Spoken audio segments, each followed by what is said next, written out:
This is Jocko Podcast number 169 with Echo Charles and me, Jocko Willink. Good evening, Echo. Good evening. And tonight we have a return guest by the name of Jody Mitic. So before listening to this podcast, if you have not listened to podcast 24, 25, and 111, then go back and listen to those podcasts first so that you can hear about Jody's life growing up, joining the Canadian Army, his trials and tribulations in the Canadian Army, his successes and his failures, how he eventually became a sniper, served overseas, eventually in Afghanistan, where he was wounded badly, lost both of his legs, but drove on, became a successful politician in the city of Ottawa, and was carrying on with his life. But things were not as pretty on the inside as they might have appeared on the outside. And when Jody came back on for podcast 111, I had a suspicion that things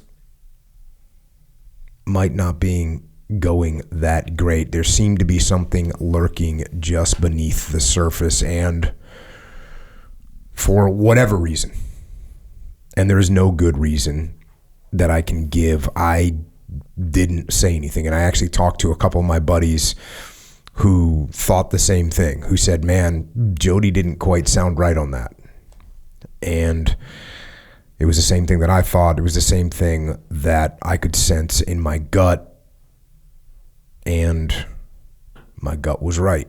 There was more going on behind the scenes. And Jody is back today to explain where he's been, what happened, how he slipped off the path, and how he has gotten back on it. So Jody. Jocko. Welcome back. Thank you, brother. And I guess I mean that in more ways than one. Yeah, man. Yeah. So talk to me, bro. Jeez. Getting wounded sucked. And you know, when was I here last? Probably about a year ago. January 2018, I think. Kelly and I rolled through. Kelly wasn't there, but I don't know if anybody can see her here, but Kelly is my fiance and my best friend. Mm-hmm. She's present. And she's present. If you're not watching on YouTube. Yeah, and so is our dog, Athena. But anyway, yeah, man, I spent 2007 to 2017 pretending I had prosthetic feet that pretending it didn't matter. I guess that I'd had my feet blown off, and Kelly saw what happened. Like at some point after I was elected, what was the position you were elected to? City councilor. So I don't know. You call them aldermen down here, maybe. Yeah, something like that. And because I had just come off the Amazing Race Canada. And I was second place on that, so I was popular in Canada, and so that helped me win the election, but also raised my profile in Canada. Mm-hmm. And so they made me the sports commissioner for the city, and I was the veterans liaison and things like that. And my personal relationship wasn't going that well, and you know, things like that. So things in the background, like you said, of life. You know, everyone says, "Oh, you look like the perfect family," but you know, like it's what else are you going to put on Facebook, right? I mean, that's what it's for. And you know, we were just going in different directions, and that's fine. So I actually, we split up and moved out in fall of 16, and I found the politics job, frankly, as eager and as I was to serve, because politics, despite what most people think, is service to your country. Most politicians could probably make twice as much money doing other things. And just like when my book came out, Unflinching, I had that deal in place before I started campaigning. And I was like, well, and also The Amazing Race, right? So I was like, one of these things will work out. Mm-hmm. Turned out I got you know, what do you call it in craps where you throw and you get the dice are good? 7? Okay. I got 7 with every roll. So nice. So the show worked, and then the book worked, and then the election I won it. So I had all these things to juggle, you know. And when I got elected, and I was like happy about it because I was like medically retiring. That in 2014, I medically retired, and didn't want to, of course, like all soldiers, right? We want to carry on. I wanted to train more snipers and more troops. But anyway, I'm in service to my country. Awesome. And, people tell you something like, going out for the SEALs, it's not what you see on TV and it's this and that. And you go, yeah, okay. And of course, you know that. But until you're there, there's really no way. No one can prepare you for it, right? You have to experience it. You have to actually live it. Yeah, like sniper school, you have to go. Like, there's no way to prepare unless you do it. So politics is the same. And I'm a straight guy, and, we are honorable men for the most part, and we do our best to stick to our word. And politics, I'm not saying that it's not that, but there's a whole lot of pretending. And by pretending, I mean you have to say one thing and mean another. And, it's not necessarily lying, but it's not necessarily the truth. And the political brinkmanship that is with that job means always holding your cards very tight.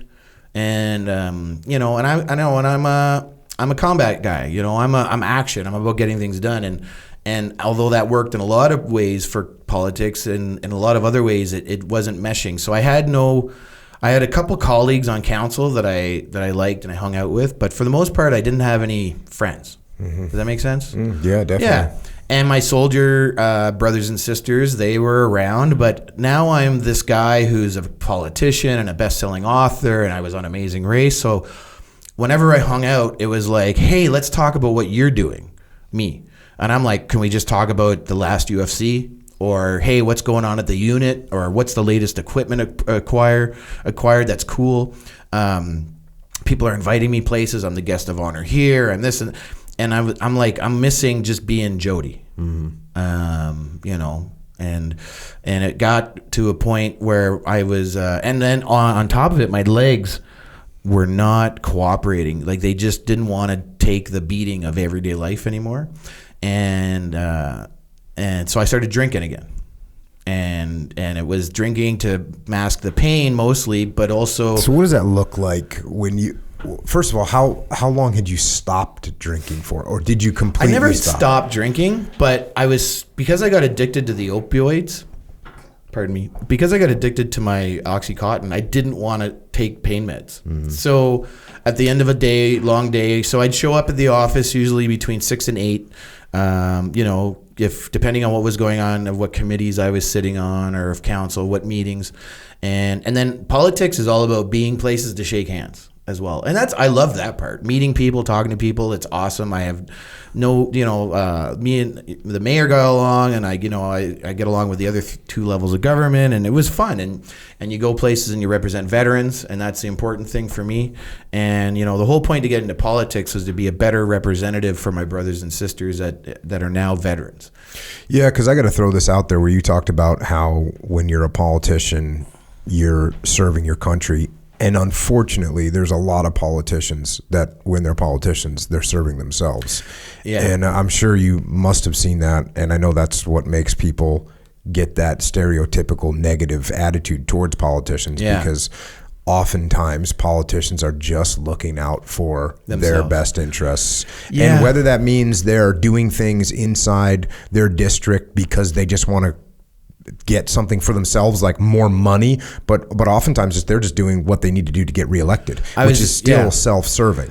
Well, that's the funny thing with politics is if you're self-serving, it's a catch-22, right? And you just pointed it out, right? Like, if I get reelected, I can still continue to do this for my community, but I have to get reelected. Mm-hmm. So I do this to get reelected, and then I can do this for my community. Yeah, it's kind of like you got to play the game. Yeah, it's that your favorite word, the dichotomy. Of politics. So, quite often though, I found myself. There was one thing where my staff it's the stupidest things can get you at, especially at city level. The hardest level of politics, in Canada anyway, I don't know about here, but is the city level, the municipal level, because you are plugged into 90% of most people's daily lives. Flushing water, our toilets flushing, water running, 911 working, the dog park being cleaned up, the grass snow plowed if you're in Canada. Here, I guess I don't know, what do you guys have, storm drains that maybe get plugged now and then? Potholes, I guess. Potholes is a huge issue in Ottawa, actually. So, you're always on. So you go around, you meet people. And so, I love that part, but my legs started to just go. And so I didn't want to take the pills. And and what causes that? Is it just the friction beat down on your legs all day long, every day? Well, it's like, your elbows are designed for, a certain amount of weight bearing, right? And the skin there, it can handle it. But now try weight bearing on your forearm. Yeah. Unless you really work at it, and even then the skin there will never take weight like your elbows will. And that's what happens with prosthetics and with amputations. And so, I was also wearing my legs in what's called a suction system. And so what that is the liner around that I put over my leg before I put them into the socket has like a gasket, and it pushes the air out, and it's a one-way valve. And so then it's it's a vacuum, right? And so that vacuum was constantly pulling on the leg. And for most people have no issue. But for whatever reason, and I looked around and I realized that most double below knee amputees use a sleeve. So now I use a sleeve. But at the time, because every layer is that much more dexterity lost in the movement of your knee. Got it. Right? And I'm like I was telling Echo before the show, like I've done things with prosthetics that most of the guys that make them are like, I've never seen anybody break it this way, like, or I've never seen this type of damage, or like, you did what? Like, you're not supposed to do these things as a double amputee. And so I just wanted the most mobility possible, but I was actually losing mobility because of the pain that I was putting myself through. So my skin just couldn't handle that constant suction. And so so I was drinking, I'd tough it out, grit my teeth. And at the end of the day, we'd go to the pub next to City Hall, have a few drinks, talk some politics. And usually I'm the last one there. And then Did it escalate to that? Where you're like, oh yeah, we're gonna have a couple drinks, and then it's like, oh yeah, a couple drinks, and most people are gone. I'm still fine.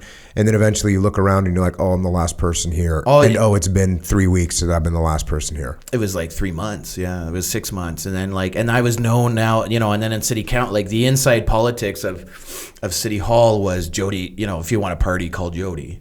Or where's Jody at? That's where the fun is. And, and I'm not saying like it was like crazy things that you see on House of Cards or anything like that. But if there was an event, I was there, and again, like for a bit of it was avoiding going home and dealing with that situation properly. And then the more pain I was in, and then the more pain I'm in, the more I'm drinking. And then the more I'm drinking, and then you're just putting yourself through more damage, right? Like you're out later, but because you're not feeling it, you're out later. Then you're causing more damage, right? So I move out fall of 16, and then in spring of 17, my legs are they're done. They're just like I came back. I did this thing in Canada called Canada Reads, and it's a national thing where like you read a book and then you try to get it to win the contest. And it's a week in Toronto, and I did that, and I gritted my way through it. And then I got home, and I was at my old house with my ex and my kids, and I took my legs off after, because I went there straight from the flight because I wanted to see the girls, and I took my legs off, and like my ex, she was there the night I was wounded, and she said that she'd never heard me in the 10 years she's known me make those types of pain sounds from pain. And because I took my legs off, and it was just like torture, like because while you have the pressure on and you're using them, like it kind of, then you sprain an ankle maybe, when you go around on like it. Numbs it for. Yeah, but at the end of the day, when you get off, take the weight off, that's when it really hurts. That's basically what happened. And she was like, wow, I've never heard you make those noises. You must be in real pain. So after that, I just couldn't wear my legs anymore. And that's like, I saw you almost a year later. I was still in my wheelchair. Yeah. How much of that is, I know you were going hard, working hard. How much of that is because you're spending an extra 3-4 hours a day standing around at the bar drinking? How much of that is because the damage that alcohol is doing to your system? Oh, yeah. How much of it is self-imposed? A good 50%, I'd say. Yeah. Just getting out of bed and putting the legs on hurt. And then, it's like again, when I always go to the ankle because I used to sprain them a lot when I had them. And that sucks as an infantry guy, but I learned how to tape them, and I did some exercises. But like once getting into your boot, once you're in there though, and you lace it up, and you're usually good to go then, right? So that's what I was doing every single morning for like a year. and then I'm just gonna say it now. I started abusing cocaine, and then because when you have a few drinks, you start to wobble, and unfortunately, I picked up the habit after my first rotation in Afghanistan. It was kind of like seeking that thrill again. I don't know. I'm sure you've had a lot of troops tell you this type of thing, but and it goes out of your system in a couple days. And whereas weed is there for months at a time, and I don't know. I hadn't touched anything since high school when my buddy's hot mom sold hash, and me and my other buddy would hang out and buy. I'd buy it. I only smoked it 3 times, but anyway, then you're out even longer, and you're still wearing your legs even longer, and what was the how did you? You kind of just said, "Oh yeah, I was drinking, and then I was doing some cocaine." Yeah, I know. For me, that's a big step. I mean, we need to. Because here's the thing, I want people to understand what opened that door up. What made you say to yourself, "You know what? I'm a politician, or I'm a wounded vet. I can do kind of whatever I want." Well, that was part of it. Yeah. Because I had so much success, and I was so much, it was my name on the door, and at first, I went in with full intentions of doing the honorable thing, and being a stand-up guy, and I think I was for a lot of part, but where I started going down is when it was the booze and the coke started to fill in the gaps where I should have been at home or in the gym or things I was seeking immediate reward. I would say I powered through a week of pain and getting up early and going, because I was right up until I moved out of the house, I was training for a bodybuilding show. I was looking good. I was feeling good. I was going here. I was going there. I kind of started feeling arrogant, I'm Jody Mitic, and I work my ass off, and I'm going to party my ass off this weekend because I can. And then it went from the weekend to, okay, it's Thursday, and we got no meetings tomorrow at City Hall, so I'm going to sleep in tomorrow because tonight I'm going. And there's always events. There's always events where you can go and eat and drink and meet people and look cool. And I was the guy who did Amazing Race, wrote a book, got wounded in Afghanistan, powered his way back, got elected, I was always on display, it felt, So when I was allowed to be myself, I kind of just let loose. I'd light the fuse on the rocket. And was anyone advising you? Was anyone pulling you aside going, "Hey bro, you got to tighten this up"? No, because I was the man in my world. I was in charge. My assistant, he tried his best, but it's not something even Kel, she was around for a little bit. It's not something you just walk up and go, "Hey Jocko, are you doing hey Jocko, are you doing coke?" Unless you have that relationship with someone, you can't just open that door, right? It seems Echo, are you jacking needles up your arm? Are you doing heroin? You know what I mean? You can't just. So, and like I said, I was the man in my life. My whole world was I was so in charge. Yeah. I kind of drank my own Kool-Aid for a while. I talk about ego obviously all the time, and one of the things I say when I talk about ego is when you start believing your own hype, right? Oh, bro, it's the worst. And if you put yourself in a position where no one even has the balls to come up to you and say, "Hey, I think you could do this a little bit differently." And even if they do, or they try and hint at it, you kind of steamroll them because you're the man. And this is what that situation is, where you aren't looking at yourself thinking, okay, what am I really doing right now? How is this working out? Well, in my view, for a long time, it had all worked out fine. Yeah. Which all that does is solidify your beliefs. Well, you're on the show, you come in second, but you came in second with no legs. That's pretty much first place, right? I sprinted past a sprinter. That girl, Selena, she was a sprinter in high school, and I sprinted past her, And I'm getting older, and, but when it started being it was a Saturday night, and then it was a weekend thing, and then it was a 4-day weekend, and then next thing I knew, I was out because, I didn't need to go home, and I saw the kids on the weekends and stuff. So I was able to manipulate and I'm the boss of my own schedule. Even you're manipulating everything, including yourself, because you're rationalizing. It's so funny because it's not like you don't see this play out over and over and over again with famous people, right? Everybody. Famous people that all of a sudden they get a role in a movie, or they do something, they get recruited to a professional sports team, and next thing you know, no one can tell them anything, and they're gonna go hard. And the other thing that happens is you get surrounded with yes men, people that are just telling you, oh yeah, you do whatever you want. And in my opinion, a lot of times those yes men, they're actually digging, they're actually possibly, well, they're either trying to hook onto you and get what they can out of you and ride your coattails, 100%, or there's someone that just looking to make you fall down because they're jealous. 100%. I was surrounded by both, and I'm not. Hey, if you're around me and you're listening to this, I'm not saying that was you, but there are some people that might be listening that know exactly what they were in my life at the time.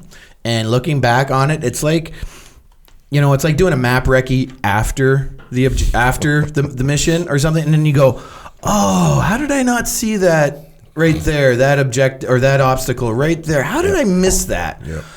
When it's so obvious. So, I spent. So I think it's important to just pause for a second though, because people go into these situations all the time, and what you have to do is you have to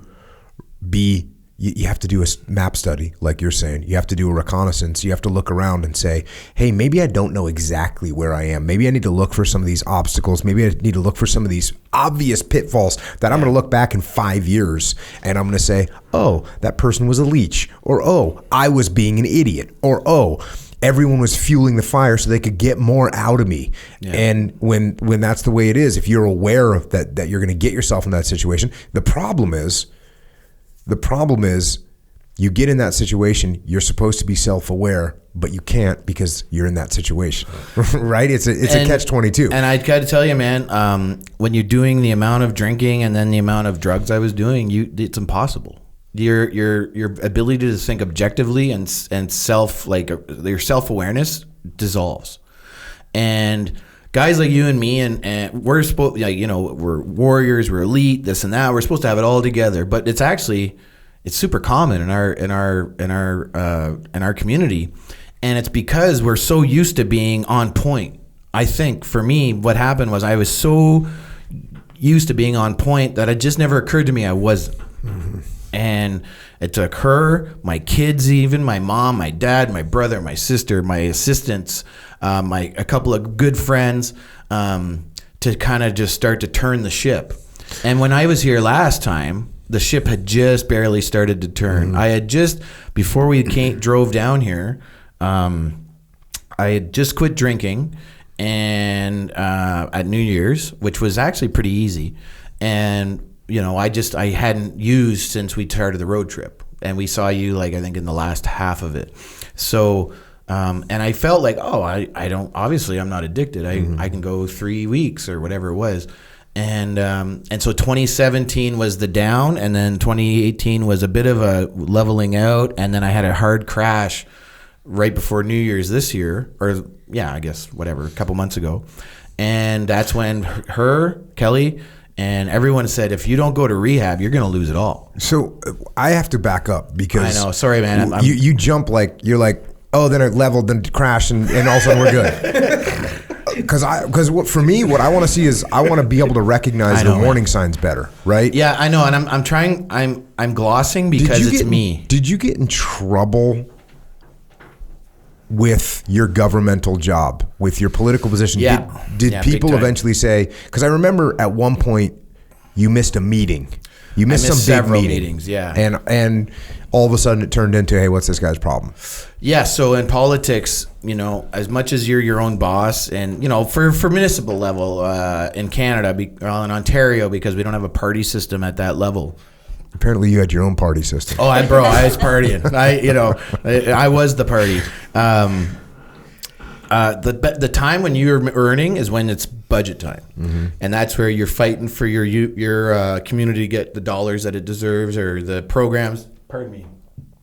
the programs that you believe in, you're there to say, I think that this needs more money, or this, shift.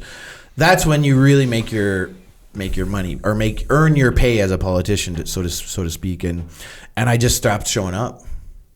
Like you can mess up the whole year, but if you're not there for budget, that's when people start going, hey man, what's going on? And a really good friend of mine who's one of the bigger... So these are the biggest meetings of the year. And I'm the missing most them. important things that you have to do, the most important things you have to do to represent the community that elected you, and you're just not showing up. I just tell them I won't be there today. And my assistant is like, dude, I can't keep covering for you. And a good friend of mine who's also a big political reporter in Canada called me one day and he said, you need to meet me for lunch, or you got to say something, or else you're going down. And I was like, what? And so I met him for lunch, and I didn't, and I really didn't want to. And he's like, this is what's gonna be said if you don't say anything. And he's like, I'm telling you this as a friend. I've known you since way before you were Jody Mitic. I've known you and I respect you, and you've always been straight, and you've stopped.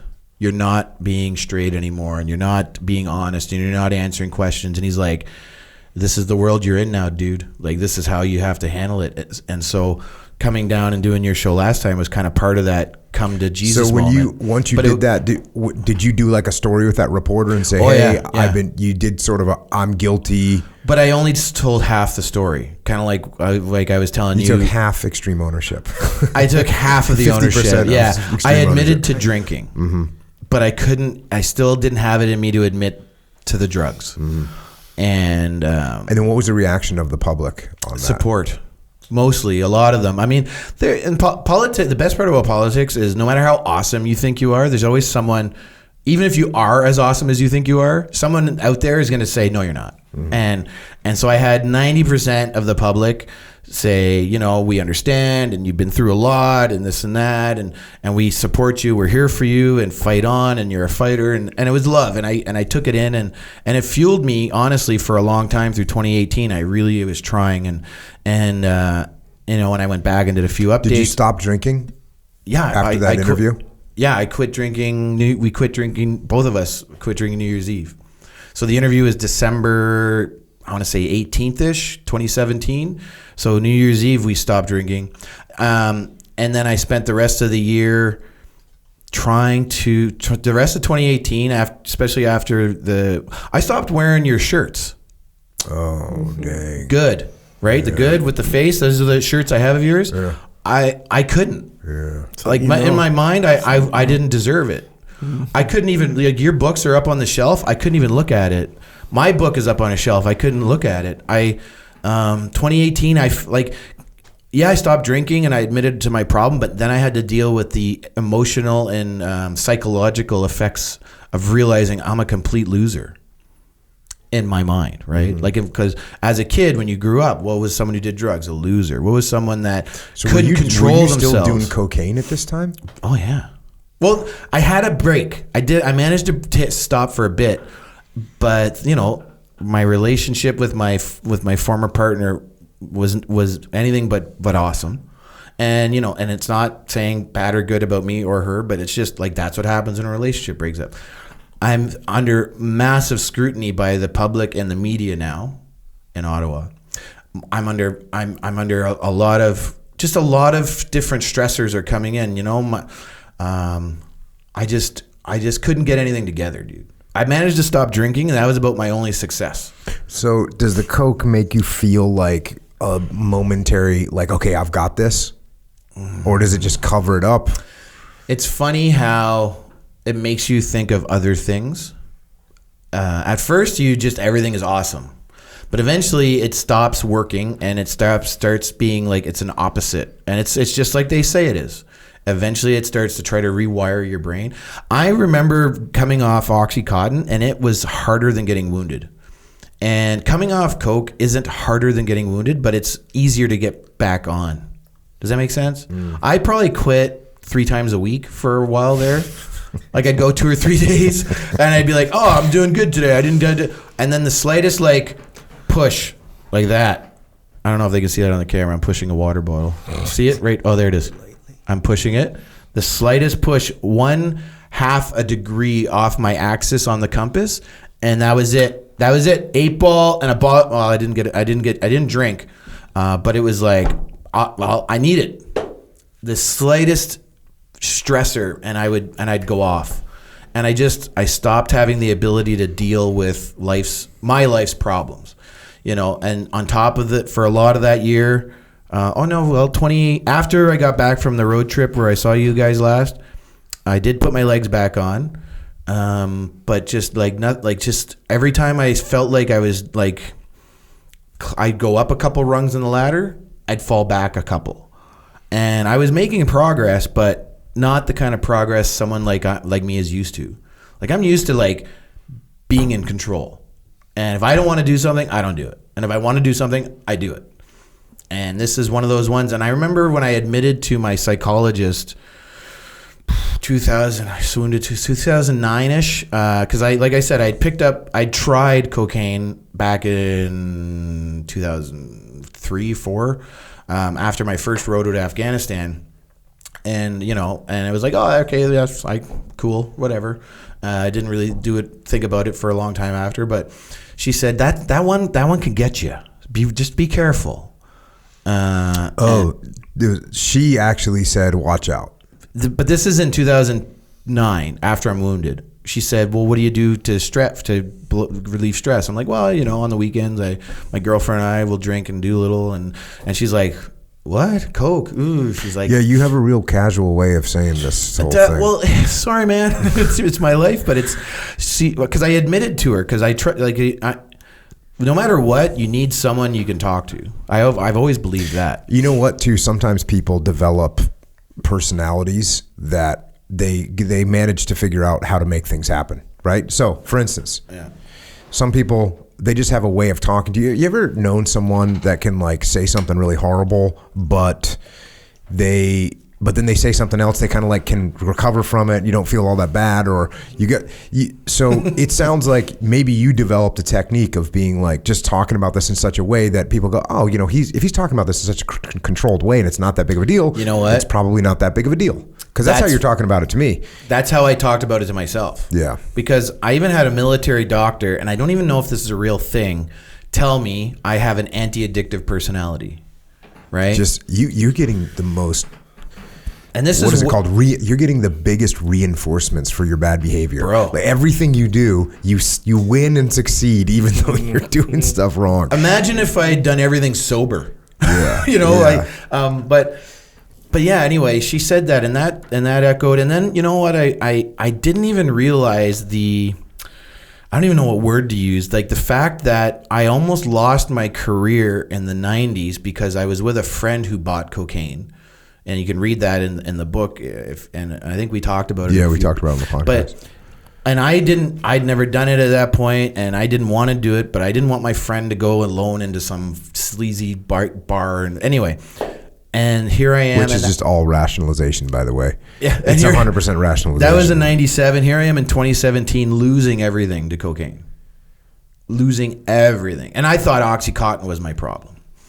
Right, or the booze, and it turns out like I couldn't slay this dragon, So 2018 was a lot of up and down, and yeah, I gloss over it because there's too much to talk about on a podcast. But you and I would message back every now and then, and even the last show you said, I went through your texts and I saw you said the enemy outflanked me and this and that. 2018 was me figuring out how to regroup and reorganize, and I'm still, and I realized too, dude, like anyone who's been wounded in action or hurt in life, recovery it's taken me 12 years and I'm not even recovered from getting blown up yet. Right before the show we were talking about, and I think we probably talked about it the first time I was here, because I recognized this a long time ago. I was prepared to die or get that awesome wound I can brag about at the barbecue when I'm old.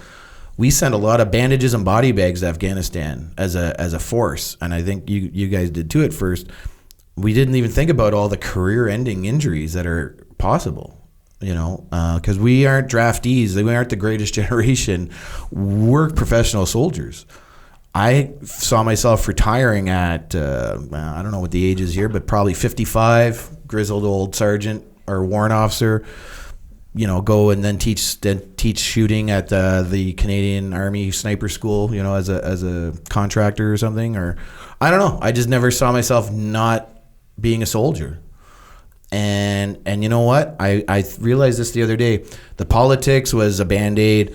The TV shows, the books, the podcasts, these are all part of me finding a way. But I'm back. I'm instructing shooting again, with some of my friends. I'm back to advocating for veterans again, which I can have time for. I'm trying to work. I could have run again for politics and won easily, even with all my troubles. I didn't want to. I want to be like Jocko. I want to work for myself. No, dude, listen. Well, I don't know if you remember this, myself. but when you were, I think even the first or definitely the second time you came down, and you're telling me about all the stuff that you have to put up with every day, all these people that you're dealing with, and I just said, bro, why don't you just not do that job again? Yeah. Because the job satisfaction that you're getting out of it is none. I mean, maybe you're getting a little bit, but basically you're not getting any real job satisfaction. You're having to say things that you don't really feel like saying. You're having to talk to people that you really don't feel like talking to. And meanwhile, you're dealing with the fact that you lost your legs in Afghanistan. Every freaking day presents challenges anyways. And then you're presenting yourself with challenges that you don't enjoy. Because it's one thing to say, oh, I'm going to go do jiu-jitsu today and it's a challenge, but it's a challenge I enjoy. Or, oh, I'm going to go for a run today, but it's a challenge I enjoy. It's another thing to say, I'm going to go do this challenge that I do not like and I don't get anything out of. Yeah. That to me was it was the first time we met. To me. It was the first time we met, and we were at Echo's Brothers company where the podcast was, and your advice rang. Kelly and I had a long talk before I announced I wouldn't run again, and she said the same thing. She says, remember what Jocko said? The squeeze isn't worth the juice, or like that's the way she put it. But that's what she was, because when I got home, I told her what we talked about, and Kelly and I were just friends back then and stuff. But that was a big. My baby sister actually, she said, I knew you wouldn't last in politics, and it wasn't an insult. She said, you're not the right person. Like your personality isn't for the political side of things. Yeah. And I want to work for myself, and I love my podcast is back up. We've done a couple episodes, we're still figuring it out. Kelly and I want to do online coaching now for people. Like we've got some hard miles between us, and we want to try and help people avoid some of the things we've gone through. And I'm just starting to like wander. I'm becoming like the guy in we I should say, because we're a team. We're like the guy in Kung Fu. We just wander. We're just going to wander the earth and make our own schedule. And but you know what? We do more work in a day now. Like it doesn't seem like work, but we get more accomplished in a day or two now than we used to in 2 weeks, because it's for ourselves, and it's fun now. But I mean, we're just starting. But I mean, back to the story. I lost myself, and I finally have come, I think, close to full circle back to who I was.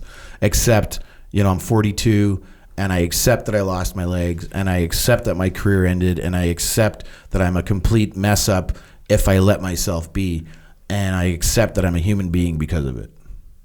Because I don't know anyone who doesn't have any flaws. But your extreme ownership and the way I've always, even before I had a term, extreme ownership. Ask anyone who knows me. I might not tell you all the things about me or about my life, but I'm not going to bullshit you. And I'm not going to lie about things that don't matter. And I know everything matters. If something can matter, if you're not lying about something because it doesn't matter. But there's some things that are none of your business. But anyone who knows me knows that I don't bullshit for the most part. Because sometimes I'll mess with you just for fun, but and that's just the way I want to live my life. And I was bullshitting myself, you, her, my kids, the public, all the people that supported me for half truth. This is why I told you, your listeners deserve to have Jody Mitic come back and say, hey guys, because a lot of your listeners, bro, like, dude. I don't want to tear up or anything because I'm a man or whatever, but I get a message minimum one a week since the last show, minimum. Often it's 4, 5, 10. Hey man, heard you on Jocko. Thanks for being so truthful about your problems. And it helped me quit drinking, or it helped me get back into the gym. And I'm like, fuck, I had to come back and just say, hey guys, like, you're back in the gym. I haven't even been to the gym since October 2016. You know, I know you can't believe it, but good genetics. Yeah, good genetics. But I mean, I'm just saying, like, I felt like a fraud, dude, and I hated it. And like, she would watch me, like, just, I would get a message and I'd be like, oh, you know, I'd like throw the phone, and she'd be like, did you get another message from someone who heard you on Jocko? And I'm like, yeah. And my podcast is nowhere to be found. And the book, I could have made twice as much money on that book if I had been put together enough up here to tour with it more, to go out with it. And I still could have done my job. But I was compromising myself so much on the front end that on the back end, I couldn't keep it up. You know, so I had to, it was like, do politics well or do the book well? Can't do both well. I stopped being able to multitask and everything. And I just wanted to come on the show and say sorry to you guys and all the listeners, and just say, and I know a lot of them will say, you don't know what I owe you. And for me, please, you know, I owe you guys. You guys supported me, but you deserve the truth. And the truth is, I was doing a lot more than drinking. And I did 30 days in rehab at the end of when did I go in? Right after Christmas. And I am back on a path of righteousness, if you want to call it that. I'm trying to atone. I'm trying to rebuild some bridges I burned. And I've had people not return my call, and I don't blame them. I was that guy you see in the movies for a good solid three months there at the end of the year. I went full, I don't want to say that word, but I went full dummy, and I realize it, and you know, so that's anyway why I'm here. Was there a point? What led you to say that you were going to go to rehab? Well, I mean, for the cliche is, you know, what was rock bottom? At what point did you look at yourself and say, "Damn, I got to get my shit together now"? My girls needed me. Kelly needed me, my mom needed me, my dad. If everyone in your life is telling you there's a problem, there's a problem. And they managed to get through the static that was in my head. And Kelly has had some serious health issues that weren't being helped by my behavior, to say the least. She suffered, do you mind if I tell them? So she had a hysterectomy, right? In Feb 2017, which is all part of the story. And she almost died on the she then got sepsis and then almost died. And at the time, our relationship wasn't an open thing. And I couldn't be there for her. And then my legs stopped working, and we couldn't be there for each other, even in private. And then, so that was 2017. So she's trying to look after me and herself, and her own relationship changing. But anyway, so she had a cardiac moment from the stress of watching me destroy myself. So Kelly had a cardiac moment. My daughters were crying, you know, where's daddy? Where are you? And then you're always late to get us, and then when we're with you, you sleep. And my mom, for my mom and my dad to agree on something, which is Jody needs help, was another light bulb. And I was still in here somewhere. Like, Jody was still there and trying his best and being so self-reflective. And if you ever have to go through anything like this, this is something no one can describe. And everybody's is different. And you're looking for the rock bottom. I had a couple. And every one of them was, from my point of view, my relationship with the people I love was on thin ice. You know, if my best friend, my soulmate, and my future wife, the person I want to marry, is saying, my health cannot sustain this, so I will have to leave you because for my own health, never mind my health. That's when I was like, okay, well, obviously I got it. This isn't working. What does it look like day to day when you're doing so much cocaine that it's causing all these issues? Because I actually don't know.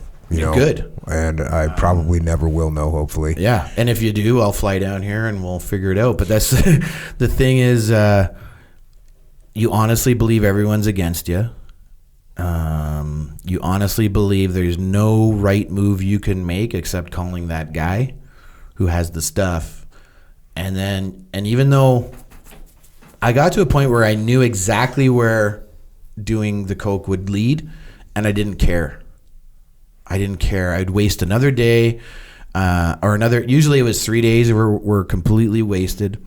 Because what does that look like when you waste 3 days? You buy a bunch of cocaine. You do a bunch, and then you can only do so much, right? Before you feel like you physically just can't do more than you can, or you could, and because of who I am and the way my mind works, I'm always aware of, okay, there's ODing is possible. There's just your body could physically give out if you like. Your body needs sleep, right? We train for that, like we're trained, like, and so I didn't have all this information, and also, I knew a guy who was Canadian Special Operations Regiment. I didn't really know him that well, but in his mind, and he would brag. He would say, "I know what I'm gonna die in a room full of cocaine and hookers," and he did. He did it to him, but he wanted to. I didn't want to die. I have no interest in dying. So I have all these factors, and then it's weird. But near the end, and here's another rock bottom moment. I started buying booze again. Oh. Because booze and coke, like one brings you up and then the other one brings you down. And that's why they go together so well. And if that's what you're looking for, but don't, kids, okay? So when you do a bunch of coke, when you say you waste 3 days, what are you doing? Nothing. It's not like hyper productive. Hey, I'm going to go write another book. Not when you're in the state of mind I was at first. Yeah, a little bit would take you through the weekend, and you'd get your email inbox will be empty. It might not make, some of your replies might not make a lot of sense, but you get through them. You might read that book you've been wanting to do, and you might binge watch like Friends or something. I binge watched a lot of mindless TV on coke, like Friends, How I Met Your Mother, the show House, Scrubs, things that didn't matter. Because I couldn't watch, I love documentaries, but I couldn't watch them because they made me too sad. And then I couldn't watch ones that were about people like success stories because then I'd feel like a failure. So I watched all this meaningless TV. And that's what I would do. She'd come by and I'd be watching like episode 300 of How I Met Your Mother. I have a pizza box there with one slice with one bite out of it. And maybe I was drinking like a protein shake or something, because I had to you got to hydrate, bro. You got to hydrate. And so she'd show up with a 6-pack of Gatorade and Alpha Brain or like another generic nootropic.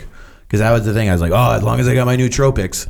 Yeah. But, and so that's 3 days. And because I wasn't wearing my legs, I literally sat on the couch. Like, look at my posture right now. This is from sitting on the couch for like a year straight. Like, I got to like work now, and yeah, man, some of your behavior is inexplainable.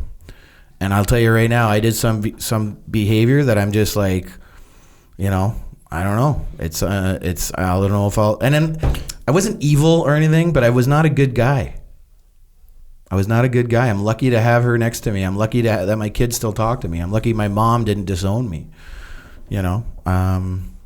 At the end of the day, they all came together, and I sucked it up. I manned up. I took ownership, and I went to rehab, and I did what I did in my book. That line where I say I went back to training.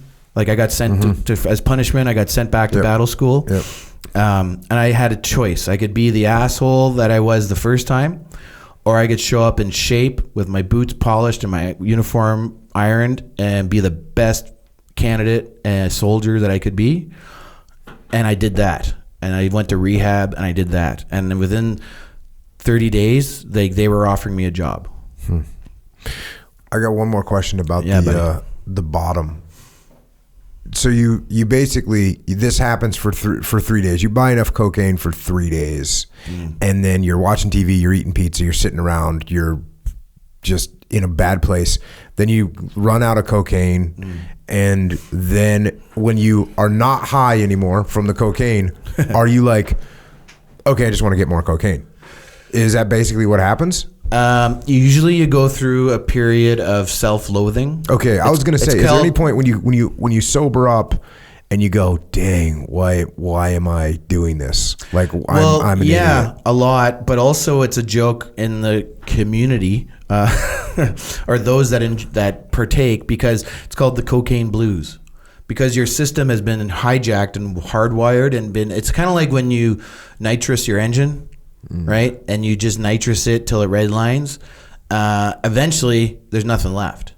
So that's what happens. As soon as you like let the nitrous out, the engine kind of like goes. It has no power for a while, and until it cools off. And that's basically what you go through. And the only way to remedy it, unless you power through the 3 days or the week, depending on how long your binge was, till your serotonin levels come back. And it can take. And at this point, I was abusing for a year, right? Like steady. Well, actually, by the end of last year, it was 2 years steady. 2017, 2018 are basically a write-off for me. As much as I got certain things done, a lot of it was a write-off. But you go through, as soon as it's done, you're like, I'm never doing this again. Oh my God, I can't. I'd call her and I'd be like, I'm sorry, I can't believe I did it. She'd be like, all right, well, like I've heard that before. At first it was optimism. Okay, good. Yeah, we'll work on this together. But then, you know what? And then, like I said, remember when I said an inch off your azimuth or whatever? Now it's like a millimeter. And you're like, all right. And unfortunately, the guy delivers. So you don't even have to get dressed. He just comes to the door and and then put it on my tab. And and even when that guy says, "Are you sure?"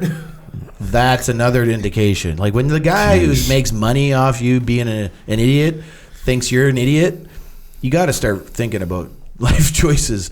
And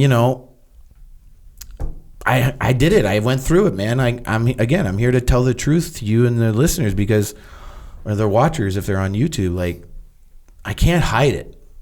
And to pretend I just had some issues, like a lot of people you hear in the media, right? Oh, they're having some issues.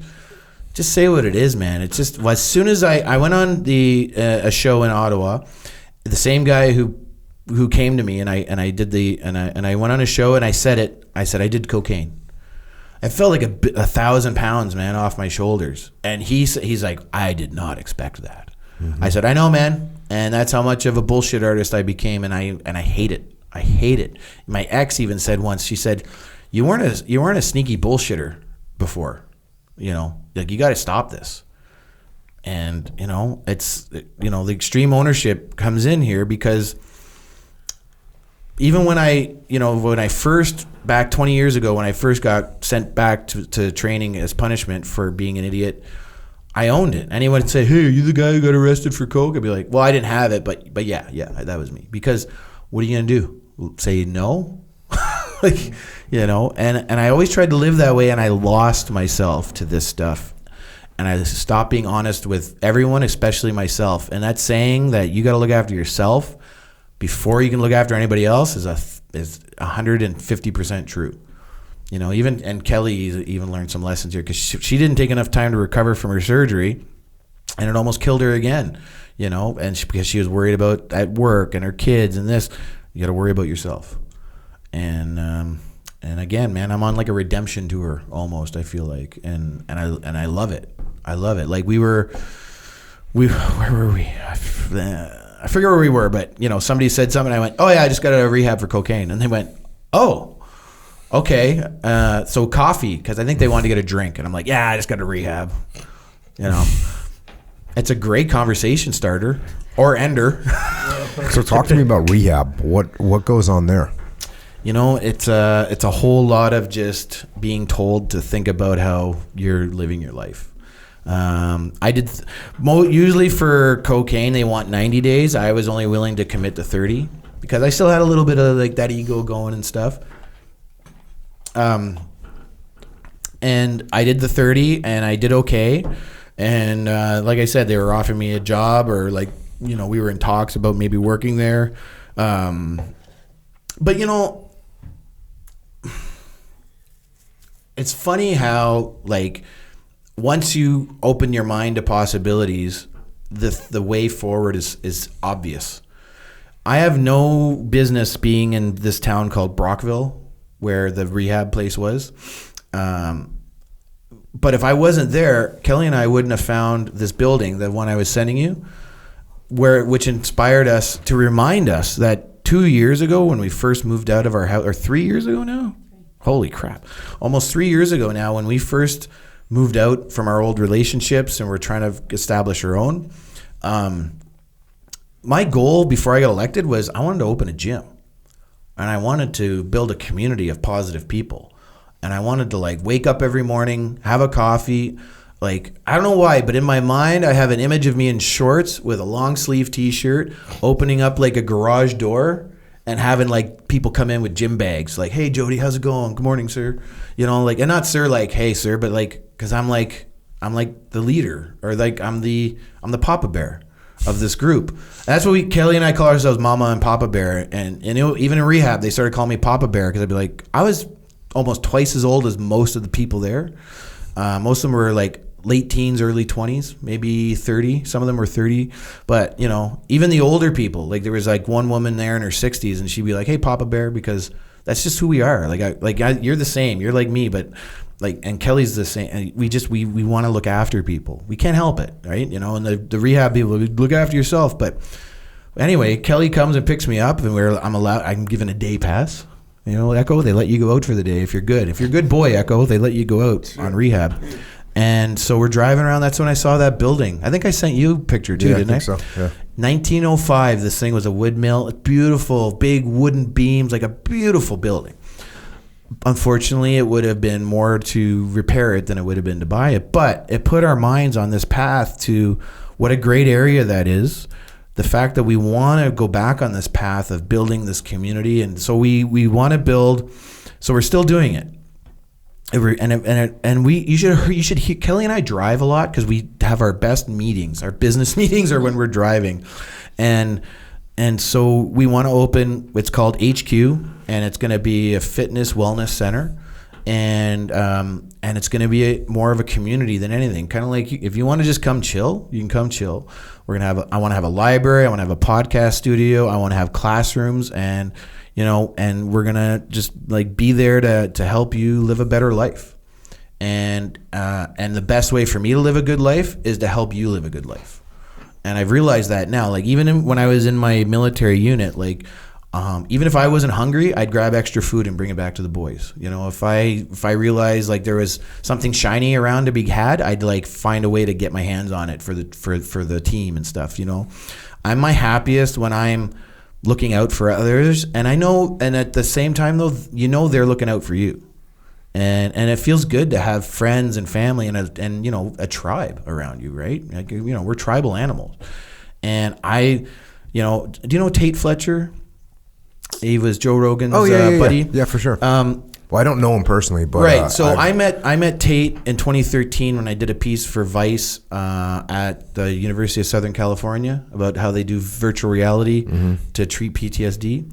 It's on Motherboard if you want to Google it. Go ahead. I mean, I look pretty cool in it. But anyway, so Tate, I was down here and I'd met Tate when I was here. I did his podcast, and in this, so this is going back 6 or 7 years, and I've never met Rogan, but I mean, eventually I might. I mean, I know enough people that know him. But anyway, the point is, I was driving around with Tate, and we're here in California to do a course at Deuce Gym in LA, which Tate introduced me to the owner of. And this guy is just such a cool dude, and he runs such a nice gym and the atmosphere. So we're going to take his seminar.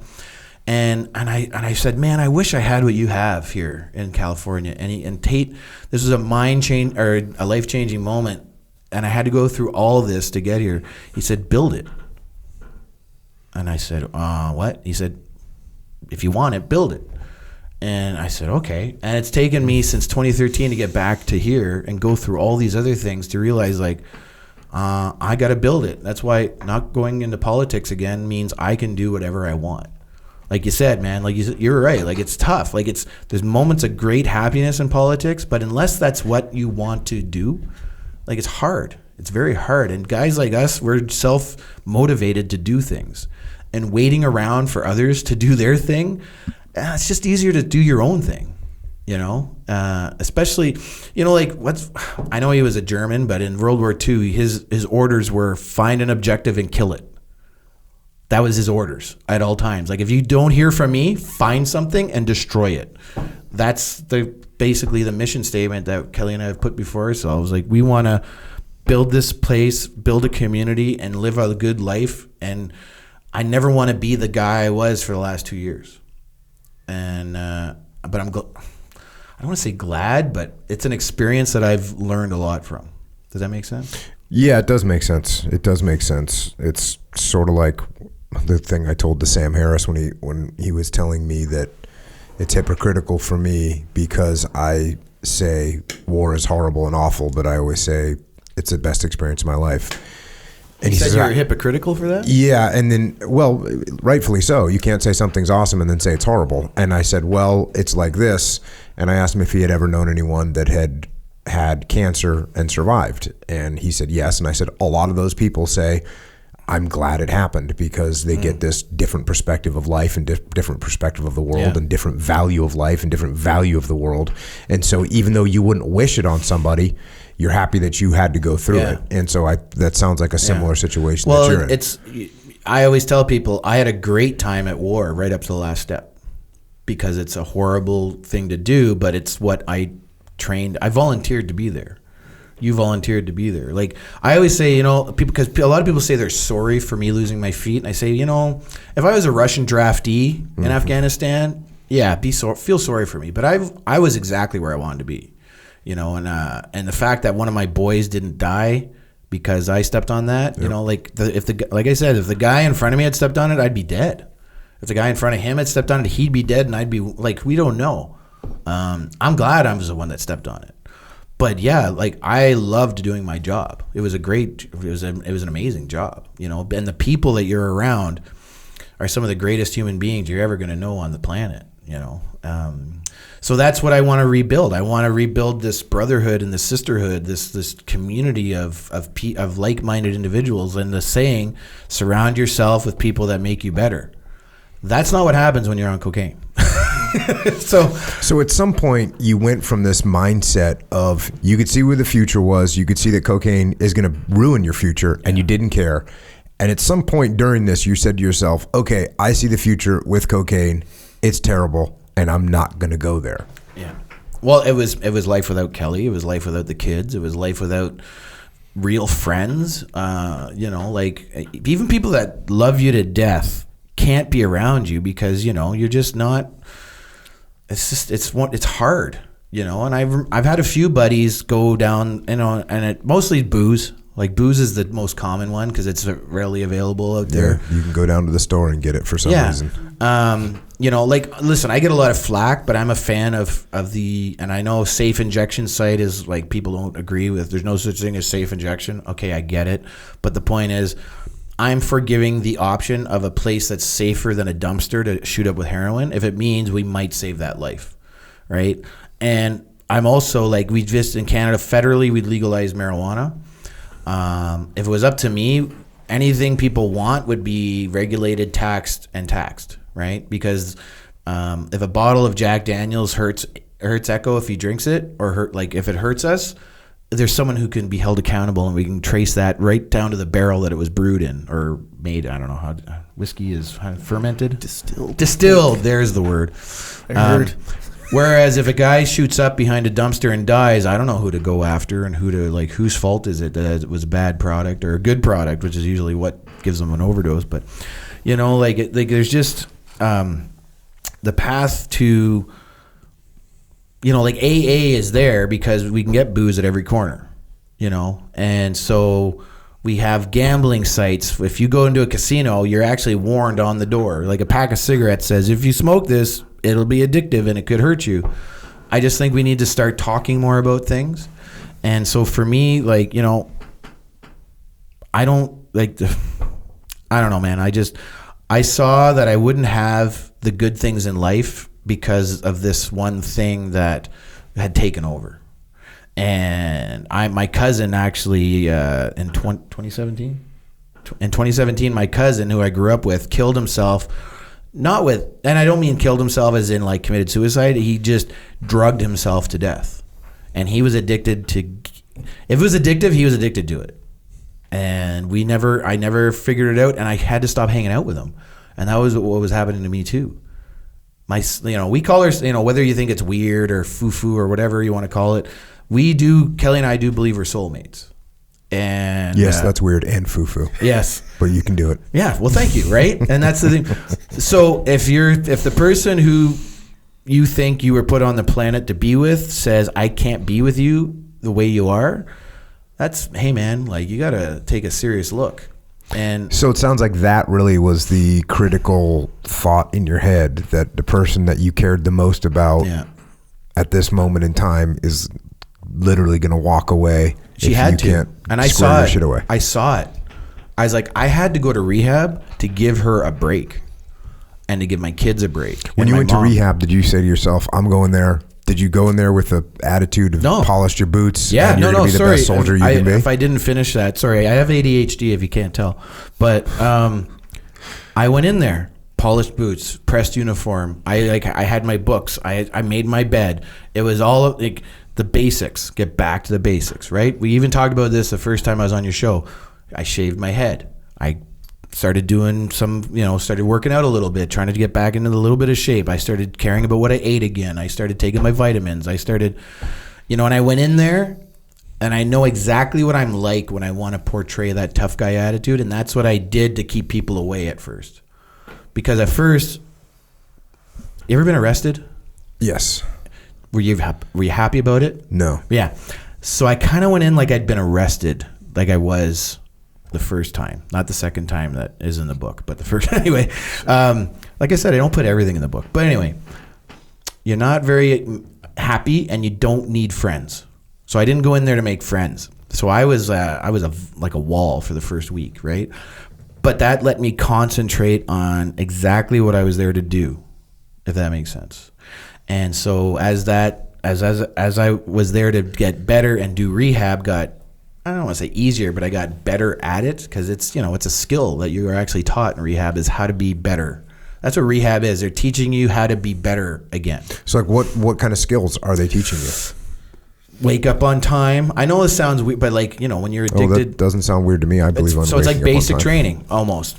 Get up, make your bed, come to breakfast on time. So if you weren't at breakfast, you lost your ability to make a phone call that night. And then if you missed any classes during the day, you would have privileges, given or taken as the day or the week went by. Now you're at a place where you pay money to go, so you'd think it'd be, how do you take privileges from someone? But they do. I was like, I'm a grown ass man. If I want to make a phone call, I will. They're like, no, you won't. I'm like, God damn it, you're right, because I signed that waiver. But I tried so hard that I got to, they were bringing me in. I'm not. Anyway, I probably shouldn't say too much, but within, I was only there 30 days, but within about, I'd say 15, 20 days, I was someone that was turned to by the other clients, and someone that some of the staff would turn to for backup in a certain situation. Or like I said, I went Papa Bear. But when I first got there, some of the other clients told me, when I first got there, they were like, this guy is a murderer. He's going to kill us all. Because I was just so focused, and I had this look, and I know, we get up in front of troops and try to, we got to be the toughest looking guy there. Some of them, and so I know how to do it, but I did that for myself more than anything. Because I went, okay, I'm back in basic training. I have to learn how to be a decent human being and how to look after myself again. And man, and they took you through checklists. A lot of my personality flaws stem from childhood, and I found that out. Like what? Like stuff I don't want to talk about, frankly, and just things that once you read the literature, it's that is obvious. So you can and this is a conversation that we've been having. Sorry, and I didn't mean to be so abrupt. I'm not. No, it's fine. But what I mean is, I now understand. And that's, for me, understanding, most guys like us and girls, if I understand the cause, I can deal with the action, right? So, but if you don't understand, then it's just chaos. But if there's an explanation as to why my mind goes there, which then causes me these actions, now I can go back and deal with the cause of that behavior. Is that a better way of putting it? No, it does make sense. Okay. And this is something that I just talked about on another podcast, but the first time I kind of recognized that there was these patterns and protocols for psychological issues is honestly when Jordan Peterson came on for the first time, and I was explaining how in the Warrior Kid book, how the kid gets over the fear of the water, and he goes, oh yeah, that's a protocol. It's called exposure therapy, and this is what it does, psychological, this is how it works. And I had just figured that out from just life, right? Yeah. And then I realized that there's protocols for problems, and people have psychological problems. There's and it's just, and I was using the term brain mechanic, but somebody on Twitter said something better, which is mind mechanic. So if I would have been told, hey, the psychologist and a psychologist, they're called a mind mechanic, and they go in there, and when there's problems, they know how to fix those problems. I love that. Yeah, but when you're, well, like me, you're just thinking, oh, that's just a bunch of, what did you say earlier, foo-foo something? Hippy dippy. Yeah, it's a bunch of hippy dippy stuff that you don't really know what's going on. But then you talk to, or in talking to Jordan, I heard him say, oh, and this is a problem that you would see, and this is how you'd fix that problem, and here's another problem over here, and here's how you'd fix that problem. And the really strange thing is, it all lined up with just my natural instincts. When somebody had this kind of problem, I'd be like, okay, here's what you need to do in that scenario. I would just know that from dealing with a bunch of guys over the past 30 years that were having issues. Be like, hey man, you got this problem, here's what you need to do. Move, do this, do that. Yeah. But a psychologist, a mind mechanic, can look at it and go, here's what's going on, here's what this root ties into, and here's how you stop this cycle of negativity and how you move it in a positive direction. Yeah. And that's exactly what rehab is. It's, let's find you're not a bad person for having these thoughts and actions and reactions, because and then here's why. Oh, okay, here's where the pattern developed when you were like 5 or 10, or then this happened.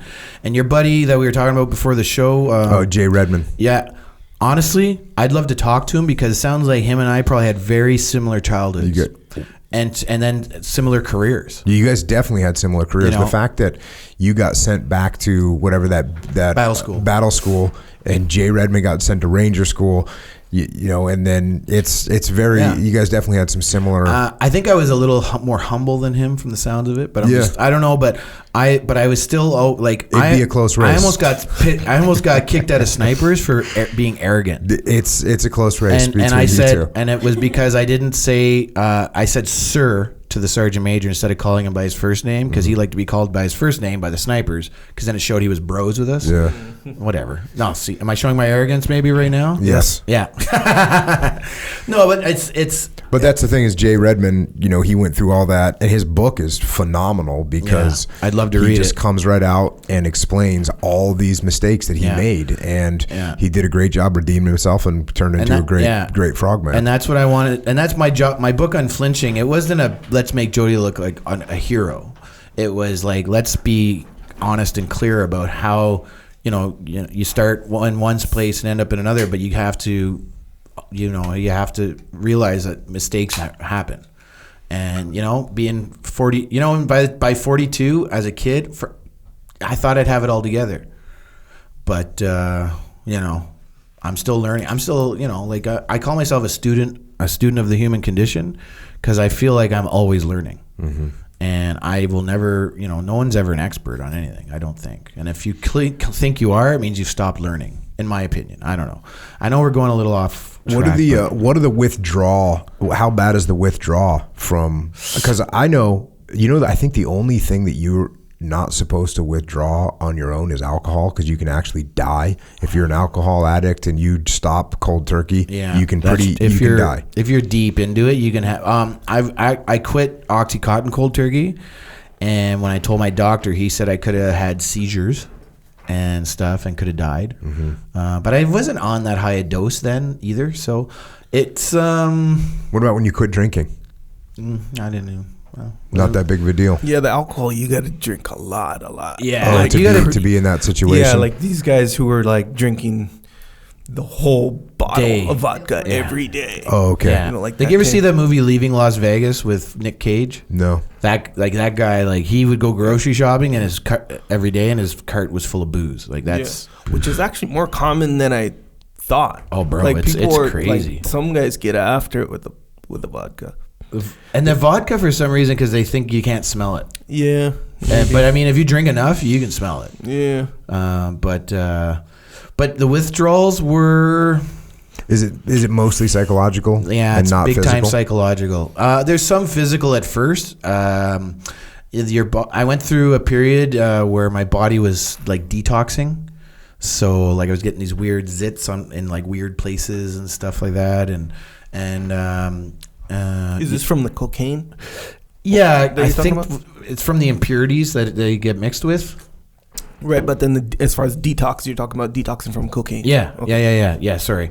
Yeah, but I mean, it's more just like letting your brain re-level itself. So I went in there. I stopped taking any Tylenol. Like I'm trying to, and Kelly and I are working on this. We're trying to get sugar's almost gone. Mm-hmm. I don't take any pills or I keep going away from the mic. Where were we, babe? We were in West Virginia doing some training we were doing some familiarization at a place that's built for 3-letter agencies. Mm-hmm. And my leg was just on fire because of the day we'd had. And she gave me 2 Tylenol and 2 Aleve. And I passed out like that. That was in the morning. Yeah, sorry. I fell back to sleep because I woke up with the pain. Anyway, that's what I want. I remember the first time I took a Tylenol, and I was after I joined the Army, and we were on exercise maybe a year later, and I was in the woods, and my back was a little sore, so the medic gave me 2 extra strength Tylenol. I just never had Tylenol before because I was 17, 18, and I took it, and my body felt like it was on unicorns and sunshine for like 3 days, and that was from 2 extra strength Tylenol. When you're doing blow and drinking a lot, like you're that's breakfast, to get over it, and I like that if I take 1 Tylenol now, my body's okay. Because I'm a big guy, so I need, I usually go extra strength. I want to be able to take regular strength. Remember that? Remember when you took regular strength anything? I have a coffee and I feel it. It's not just like a whatever anymore. So that's kind of what I'm on, a bit of a mission to get back to really basic food and liquid intake. Like the cold brew that I was drinking when we got here, like there's nothing else in it. It's just coffee. That had the nitrogen in it, right? But there's no sugar, I'll put a little cream in my coffee now. Instead of extra larges, right? I'm buying mediums and smalls, so we're trying to just get back down to a baseline of minimum, and it's working okay. But it's a daily. I talk to my rehab guy at least once a week still. I send him pictures of our travels and stuff. We got the dog. I got the service dog now. There's just like, they're so busy. Like she's a German Shepherd Malinois mix. They're such busy dogs that like you don't have time to be hungover or anything. So like you quit drinking on your own anyway, right? Like you're like a long time ago. Well, yeah. So what happened with me is I just retired from the Navy, and while I was in the Navy, it was pretty normal to drink. Yeah, we've talked about that. Yeah. So, but when I retired, I just looked up a month later and I hadn't had anything to drink. Then I looked up 3 months later and I hadn't had anything to drink. Then I looked up 6 months later and I was like, well, I have no desire. And I must say, you talked about not having an addictive personality, and I think I truly do not have an addictive personality. I think that other than maybe like something like jiu-jitsu or something like that, which I definitely got pretty fanatic about, and I still have a hard time with withdrawals if I don't get to train for a certain amount of time. What did Dean say? You're addicted. Oh yeah, and Dean Lister one time said I was addicted to power. Which it was so domination. Yeah, I am Jocko. I was giving him a hard time about not training and hassling him and telling me, you're just addicted to that now. And he said, you're an addict too. And I said, what am I addicted to? And he says, you're addicted to power. But hey, if you can do it on the mats, better than becoming like a dictator or something. But the point is for me is when I I never even, like, I would say maybe in my mid-20s, I would get fired up like, hey, like my platoon, it would be the end, it would be a Friday, and we just got done with some hard training, and we were in some random city, and it'd be like, oh yeah, we're gonna go out and have a good time tonight. And it was more about like, hey, I know we're gonna go out and have a good time about tonight, than it was like, I really need a beer. Yeah, me too. Yeah. And so as I did that was just kind of normal. And there was definitely, the problem with that attitude is there are people that have addictive personalities, and alcohol has ruined all kinds of guys in the SEAL teams and all kinds of guys in the military, because it's just a slippery slope to go from, this is just normal, to, hey, it's Tuesday night, I'm at home, I'm alone, and I'm going to drink a 12-pack. That's a pretty slippery slope that people get through. Actually, just having Jason Gardner on, and he quit drinking just like maybe, I don't know, a couple months ago. Yeah. But, I said, well, how much were you drinking? He goes, I'd come home and I'd crack one open, and then I'd crack one open before dinner, and then I'd have one during dinner, and then I'd have one after dinner, and then maybe I'd have one before I go to bed. Well, there's 6 beers, and he's not a big guy, so 6 beers is like, it's good. And he even said like, oh, I would feel it, not feel it like, he's still doing everything he has to do, but he's not doing it optimally. And now he's like, I feel just amazing, and that's pretty much how Jason talks. So he says, I feel amazing now. So, but he's one of those guys that, you could go down that slippery slope, and he wasn't far down it, but he would look up every night and go, because when you wake up, let's face it, you have 6 beers, you don't feel as good as if you had no beers. And that's something you talked about, Echo. Yes. Yeah, I remember that. You were talking about drinking too much vodka or something? Yeah, fully. Yeah. Yeah, the next day you feel like the brakes are on. And that's the thing. Like, you wake up and you feel foggy, and like 3 days are wasted if you do too much of anything, like you could, who knows, but to put, I knew guys that woke up and drank whiskey with breakfast, but it was so accepted in our world as well. Yeah. That it was, if you showed up for PT and you were hungover, it was a joke. Right? What's up, Jody? You feeling last night still? And, it was a badge of honor. It was a badge of honor. Like, oh yeah, this guy's drunk. Wow, look at how well this guy can run, even though he's hammered. Look at Mitic running, even though he's like throwing up on the move. That's soldier right there. Yeah. There's an old SEAL Master Chief at SEAL Team 1 before I got there, an old Vietnam guy, and when you went in to talk to him, he would pour shots of tequila. That's how it was going to be. Like, oh, it's 9 o'clock in the morning. Cool. Yeah, you want to talk to me? Roger that. We're doing shots. Yeah, old school. And that's, again, there's people that can handle that, and there's people that can't. And broadly speaking, let's face it, and this is what I eventually thought to myself, broadly speaking, it makes no sense whatsoever to me now. As I look back, I'm like, this makes no sense to me. This does absolutely nothing positive for me. Doesn't make me stronger. Doesn't make me smarter. In fact, it does the opposite. Makes you weaker and makes you dumber. Yeah. But it took me a long time to figure that out. And the weird thing for me is, when I was a kid growing up, I was into hardcore music and like the straight edge scene of people. You had the X's on your hand. I didn't actually have that, but I definitely listened to that music, and it had an influence on me. Without a doubt, it had an influence on me, because it was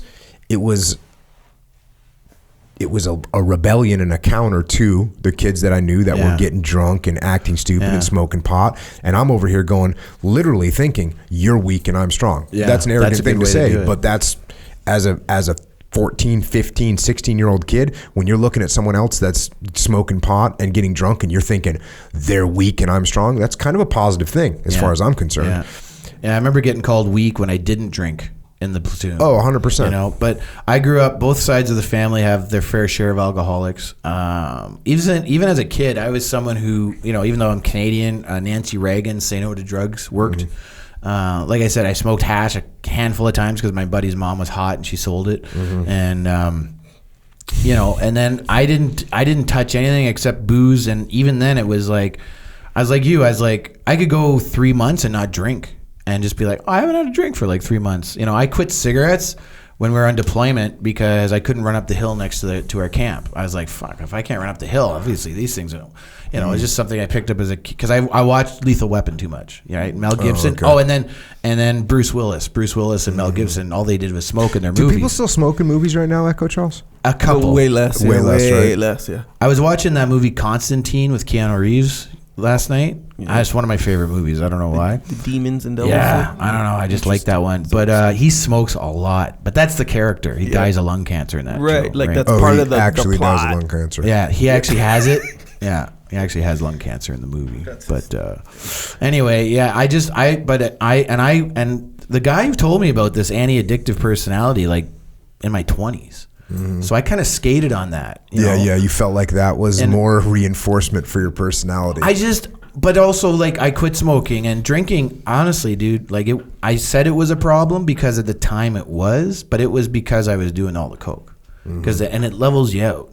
And I quit drinking New Year's Eve with Kel. Like, she was like, I don't want to drink anymore if it helps you not do coke. And I was like, all right, awesome. So we quit drinking. But the cocaine just wouldn't let go. And again, I'd go through like a week where I wouldn't do it, and then I had a week where I did it. And then, but eventually, like you said, your buddy didn't hit, like, his bottom wasn't, like, your bottom, you know what? I was thinking about, your bottom is whatever you want it to be. And so I saw the bottom coming for the whole time, pretty much.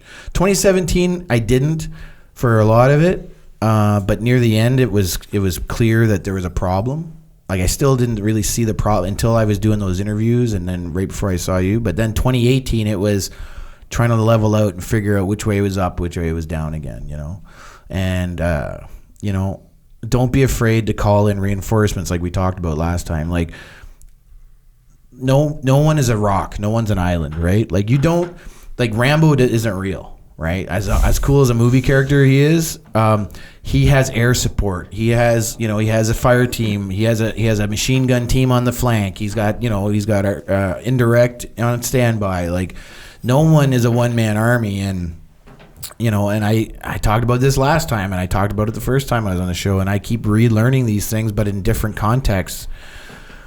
And I hope I'm done learning these lessons. And I want to get back to just living positive, clean. I'm repeating myself now, but dude, like, it was rough. And I questioned whether or not, like people like you or people in Canada, to some of my friends, like, are they going to accept when I'm this honest? But I was prepared for the consequences too, because I felt like what I deserved with my actions. Does that make sense? Okay. And for the most part, like I said, everyone's been understanding. Like, and it makes it easier for me to talk about. One of the reasons I've talked about with my psychologist why I didn't get PTSD from my injuries is because I talked about it so much.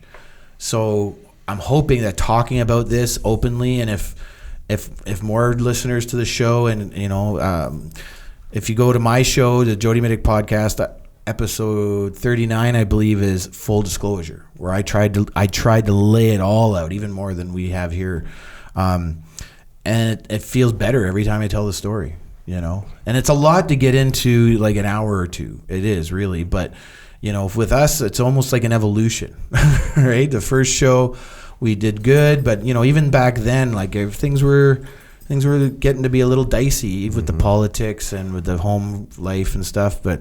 And man, I did go through a period where losing my legs became a real problem there. And Kelly's nodding her head because she saw it, like, when I couldn't wear my legs, I couldn't drive my car. I know I drove here last time, but I had with the hand controls. But when I first took the legs off, that I didn't have that.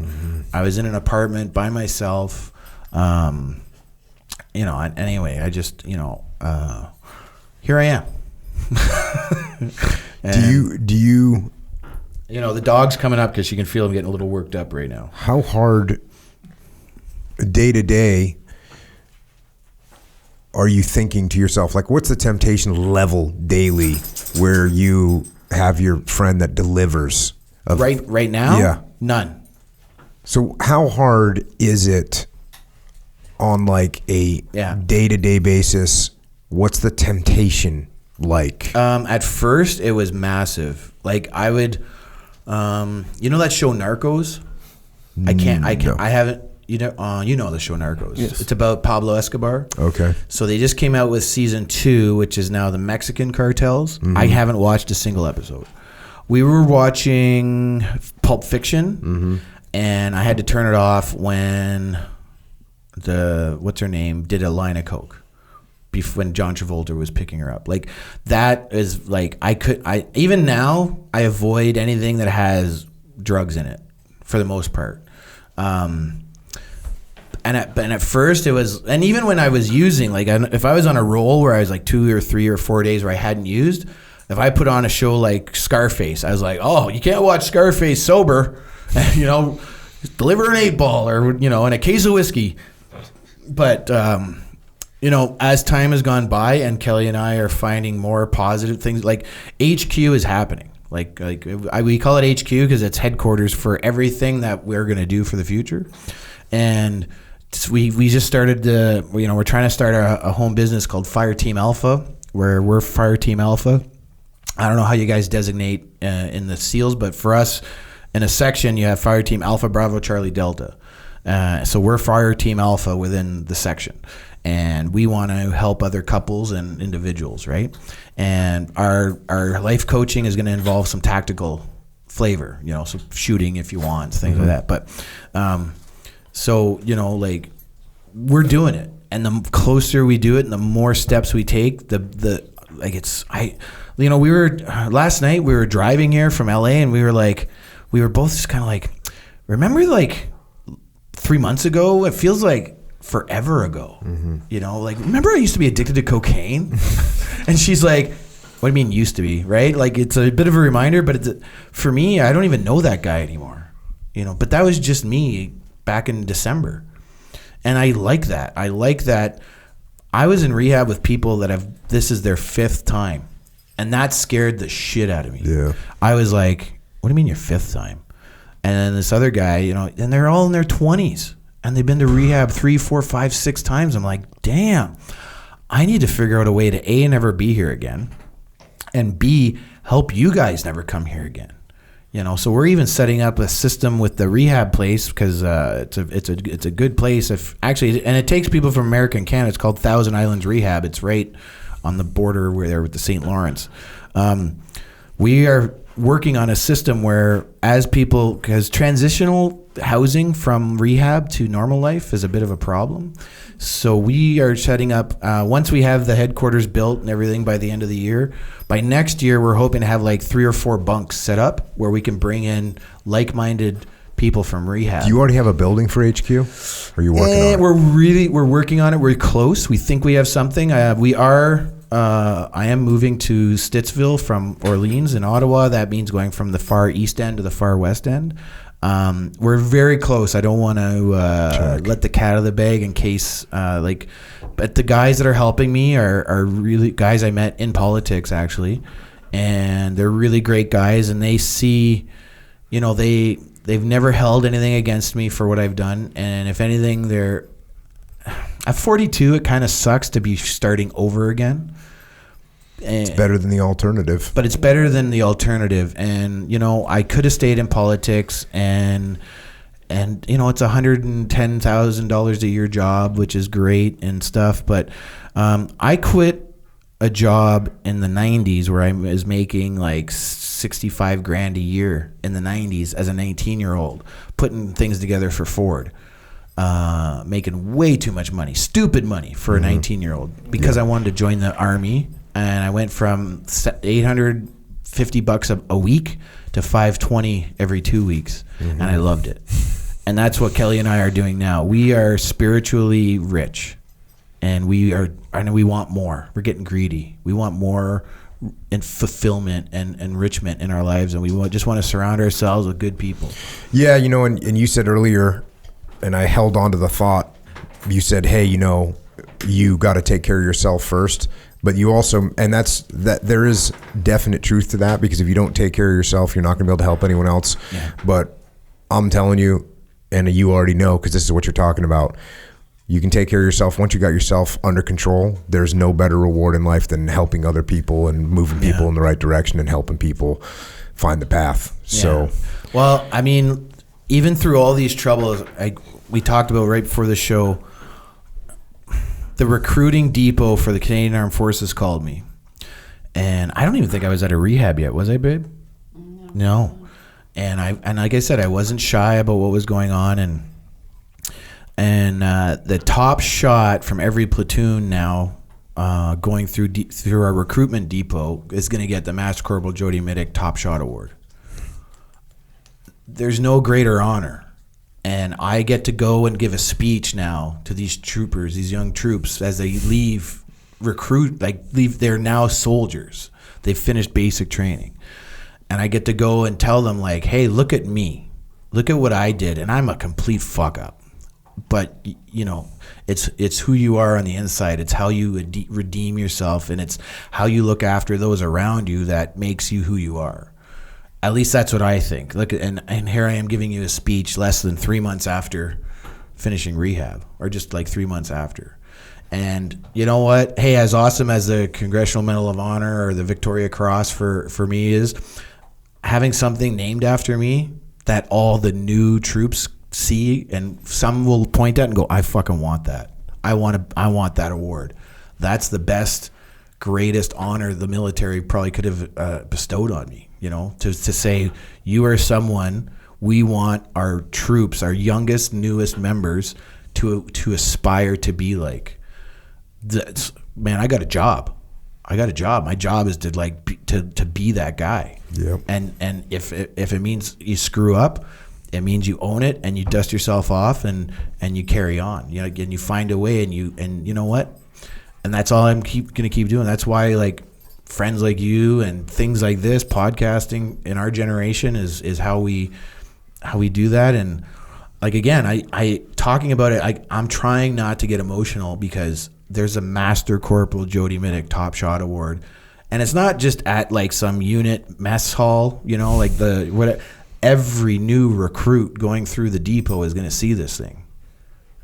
And it's, anyway, I don't know what else to say. I'm speechless about it, frankly.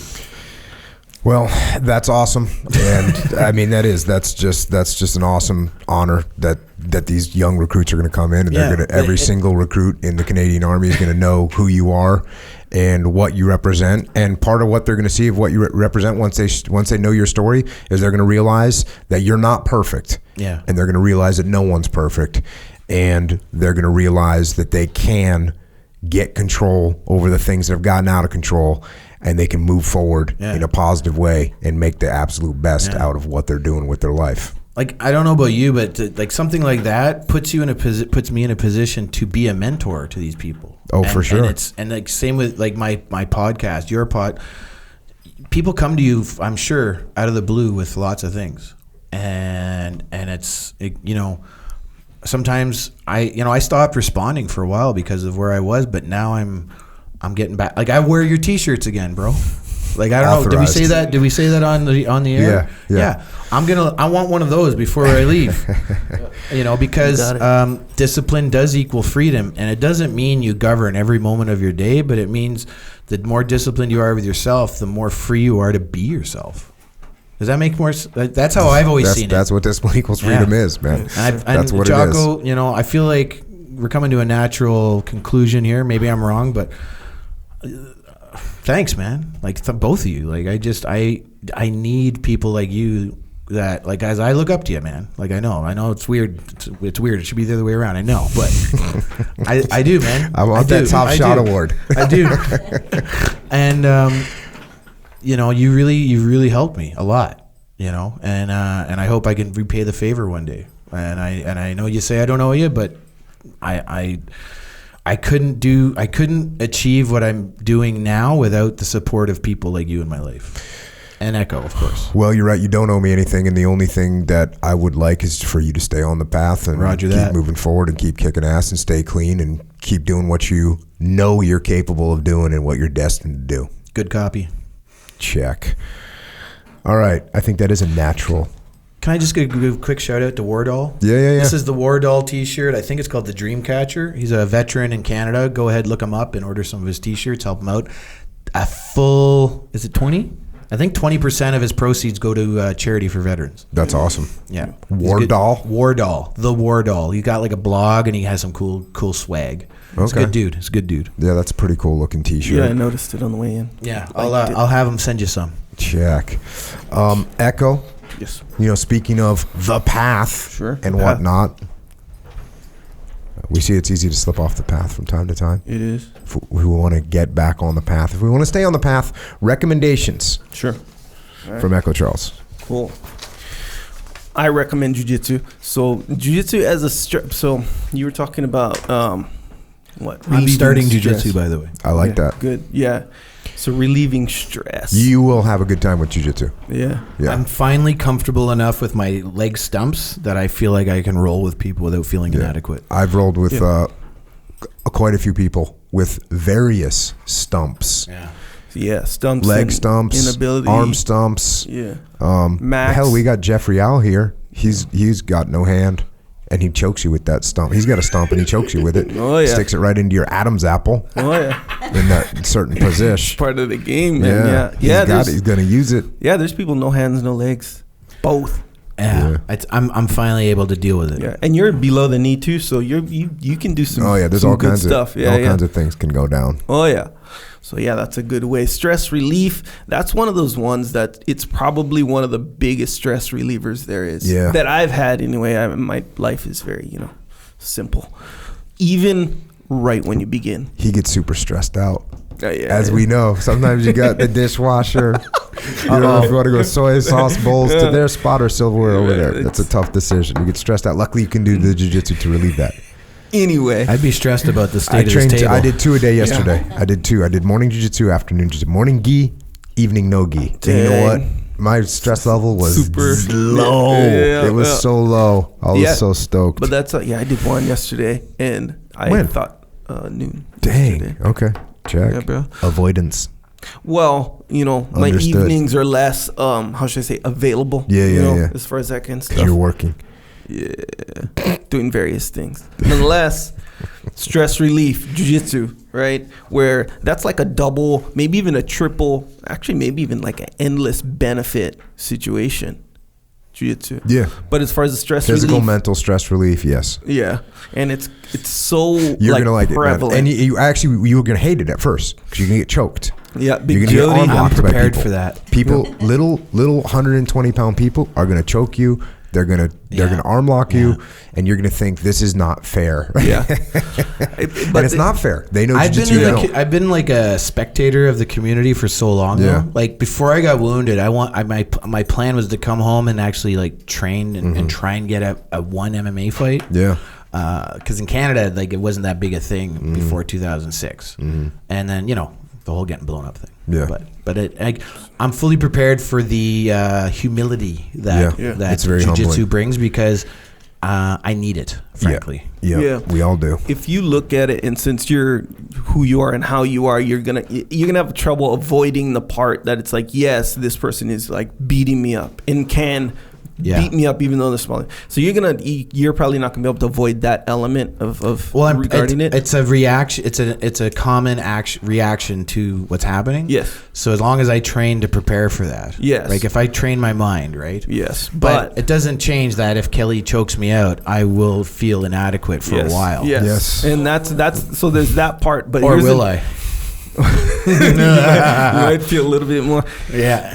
But there's another turning part red? of it. He's blushing. He's blushing. No, I don't turn red, boy. I don't blush. Anyway, there's the other part of it is if you look at it as a problem-solving situation. Roger that. It's like, okay, he's not beating me up. He is, by the way. But you don't think of it like that. You think, okay, this is an issue. This is a problem. a puzzle to solve. Yes, I got to learn how to do this. It'll take a while, but in any puzzle situation, okay, I'm not going to learn this thing overnight. It's a huge 5,000 piece puzzle. Right. In jiu-jitsu, it's infinite, but you still look at it in that sort of way, and then you start to accept. Okay, the thing I really appeals to it.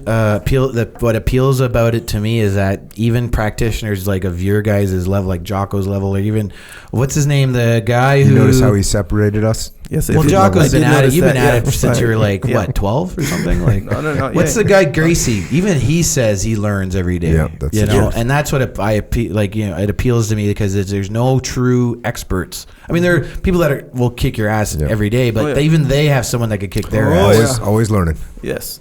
So when you do jiu-jitsu, Jody Mitic and Jocko, you're gonna need a gi because you got to do gi and no gi. You got to do both.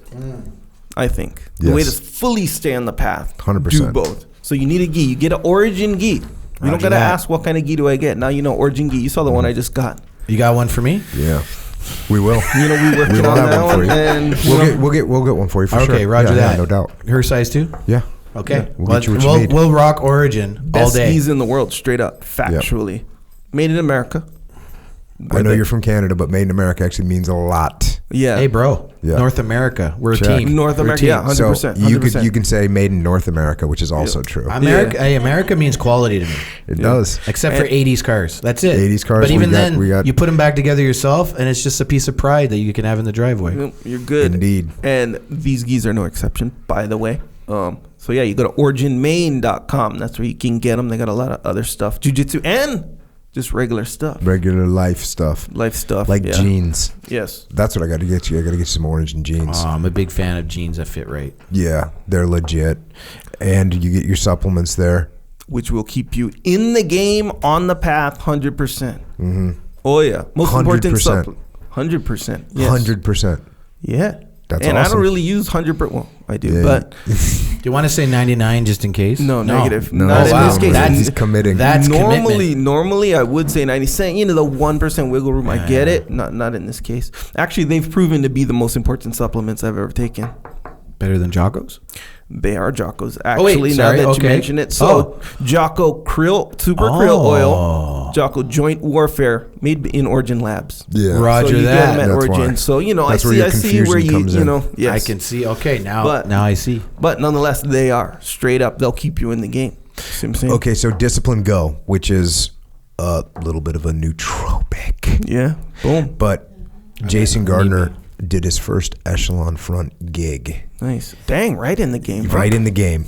And he sent me a text and he was like, I took 3 Discipline Go 42 minutes out from the commencement. He goes, I was on fire. And even it sounded like that's in the text? Yeah, that's how Jason is. Oh, yeah. He was When so you know he was him, so it fired sounds up. like that, But yeah. the funny thing is, he texted me earlier and he says, hey, it's 7:00 in the morning and I was at another gig, and he says, hey, can you hook me up with some Discipline Go? And I said, I'm not at my house.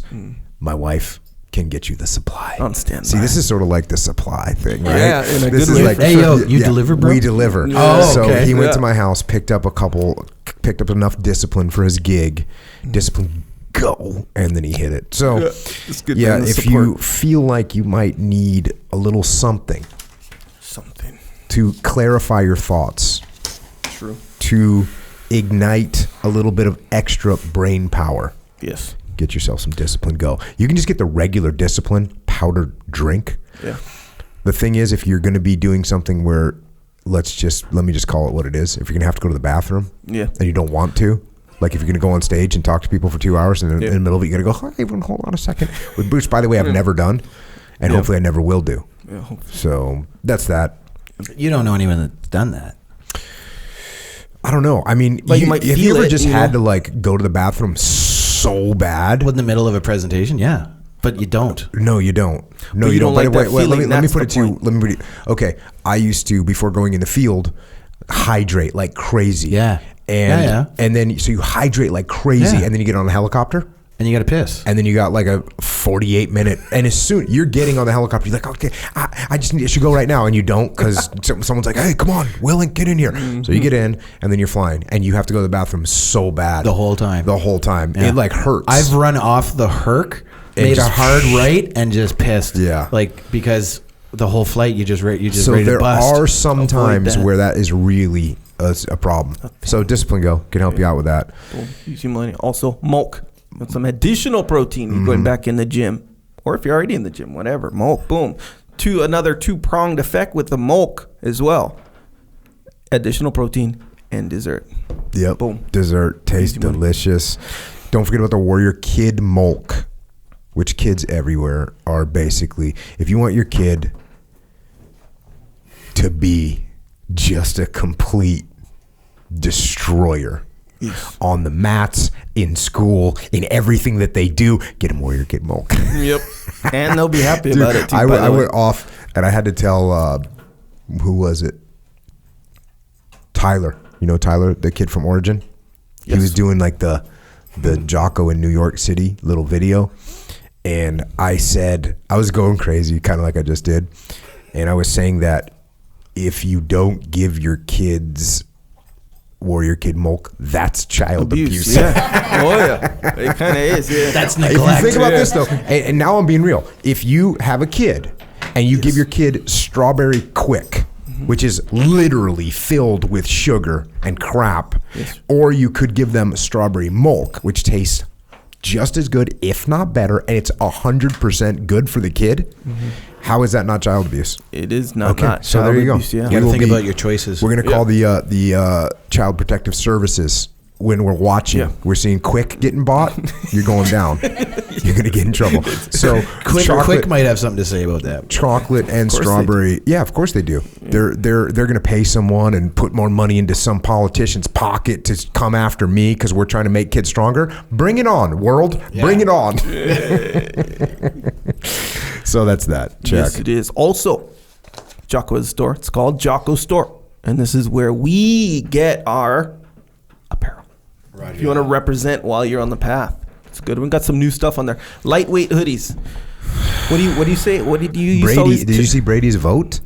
People voted. That's fine. And Brady just said, Brady didn't even say heavyweight hoodies. He said standard hoodies, which I don't even want a standard hoodie. I want a heavyweight. I want a Canadian level hoodie. Yeah. You don't even like, you know the what I'm saying? Standard. No, I don't like standard. It's it's too easy to be average. Yeah. Standard. Well, okay, Brady, I respect it. I respect his opinion. That wasn't just his opinion. That was the opinion of a vote, a Twitter vote. Oh, like one of those polls? Yeah. Or what? I get it. And it was 60-40 in favor of standard. If he would have had heavyweight on there, it could have been a whole scenario unfolding. Well, good news is we already have standard hoodies. Okay. And that's a good thing. We have lightweight hoodies. Jody Mitic, what about you? Lightweight hoodies, yay or nay? Just in general. Just I'm the fact that it says lightweight, though. He doesn't even like that. I want a hoodie. How about just a hoodie? Why are you getting a hoodie?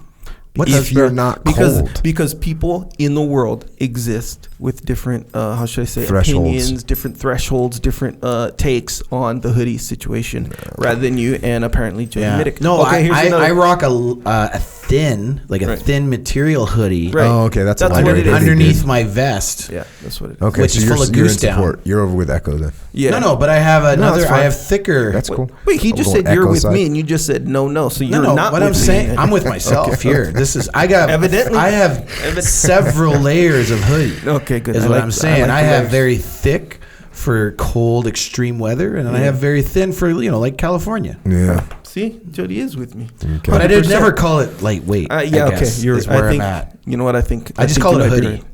It's like a shirt material, maybe slightly thicker. But you know what? Casual. Lightweight is a classification for warmth. Okay. So maybe call it temperate. Temperate. Temperate. It's a working title, Roger but they are arid weather. Yeah. Hoodie. Yes, for sure. You used to say this thing when, in the pipe or incoming. That's what you'd say. Yeah, incoming. So lightweight, temperate hoodies, whichever, incoming, too little. Anyway, some other new stuff on there. Anyway, it's on jockostore.com. Also, you can get more rash guards. If you really want to represent. So just to help out a layman, a grass guard is to avoid getting dragged across the mats and other people's skin, right? And getting your skin. That's part of it. But part of it is also you're just wearing it because if you and I are grappling, my fingers and toes and hands can get caught in your clothes, and it's a little bit of a pain. Roger that. Okay. And it's better with the sweat situation. Like if you're wearing this shirt, which is cool by the way, if you're wearing that shirt and you sweat all in it, you did 10 rounds, and you're sweating all. That's like splashing everywhere. It's everything. The rash guard is because cotton can become a very abrasive when it's wet, as we knew in our uniforms. Yeah. Or some people wear it underneath the gi. Some people. Roger. So if you're training gi twice a day for weeks. So rash guards are a must for training jiu-jitsu. Maybe once I get to know what I'm doing. They're not a must, but they're a nice to have. They're cool. Yeah. Roger that. Yeah, very good. I prefer them big time. Unless we have them, we have some. Represent the path big time in your jiu-jitsu or whatever else you're doing. Cycling, running, whatever. Some women's stuff on there, some hats on there, both flex fit and trucker hats. Jody, flex fit or trucker hat? Ooh, I'm a big fan of the trucker hat. There you go. Because it gives me the ventilation. Yeah. Right? See, you like that, Echo? Yeah, I like that. And we offer that, by the way. But a flex fit with in the winter. I say we have winter in Canada, so flex fit keeps the heat in. Trucker cap because it's very humid in Ontario. Well, we have beanies too. Speaking of winter. Oh, okay. So there you go. So the beanie. We call it a toque.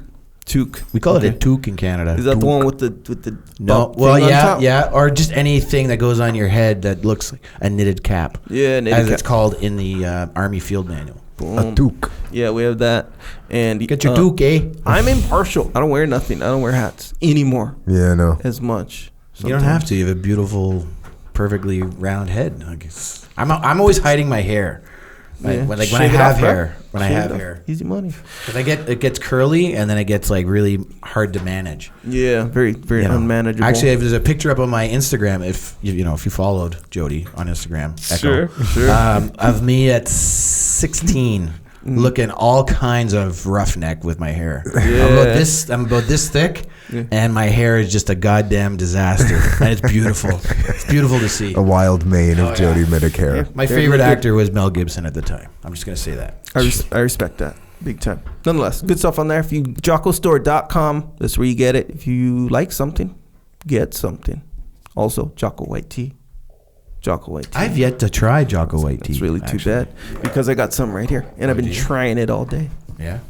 Oh, Jocko reaches. Oh. We can hook Nonetheless, you up yes. After the show. One of the many benefits, if you don't know already, which I know you already do, you can deadlift 8,000 pounds. There was a guy, he just deadlifted a bunch of weight recently, right? In the rogue situation. Yeah. A lot of people are worried if they're competing in powerlifting. Right. Does it get flagged? Will you get tested for Jocko White Tea? They're already automatically going to know you're taking Jocko White Tea if you do it. Yeah, that's kind of the test. That's kind of the test. Yeah. So you got to be careful. Keep it at 7,500 in the tournament. Got to sandbag a little bit in the competition. But other benefits are certified USDA organic. Think about that. You could drink a normal energy drink and become less healthy. Yeah.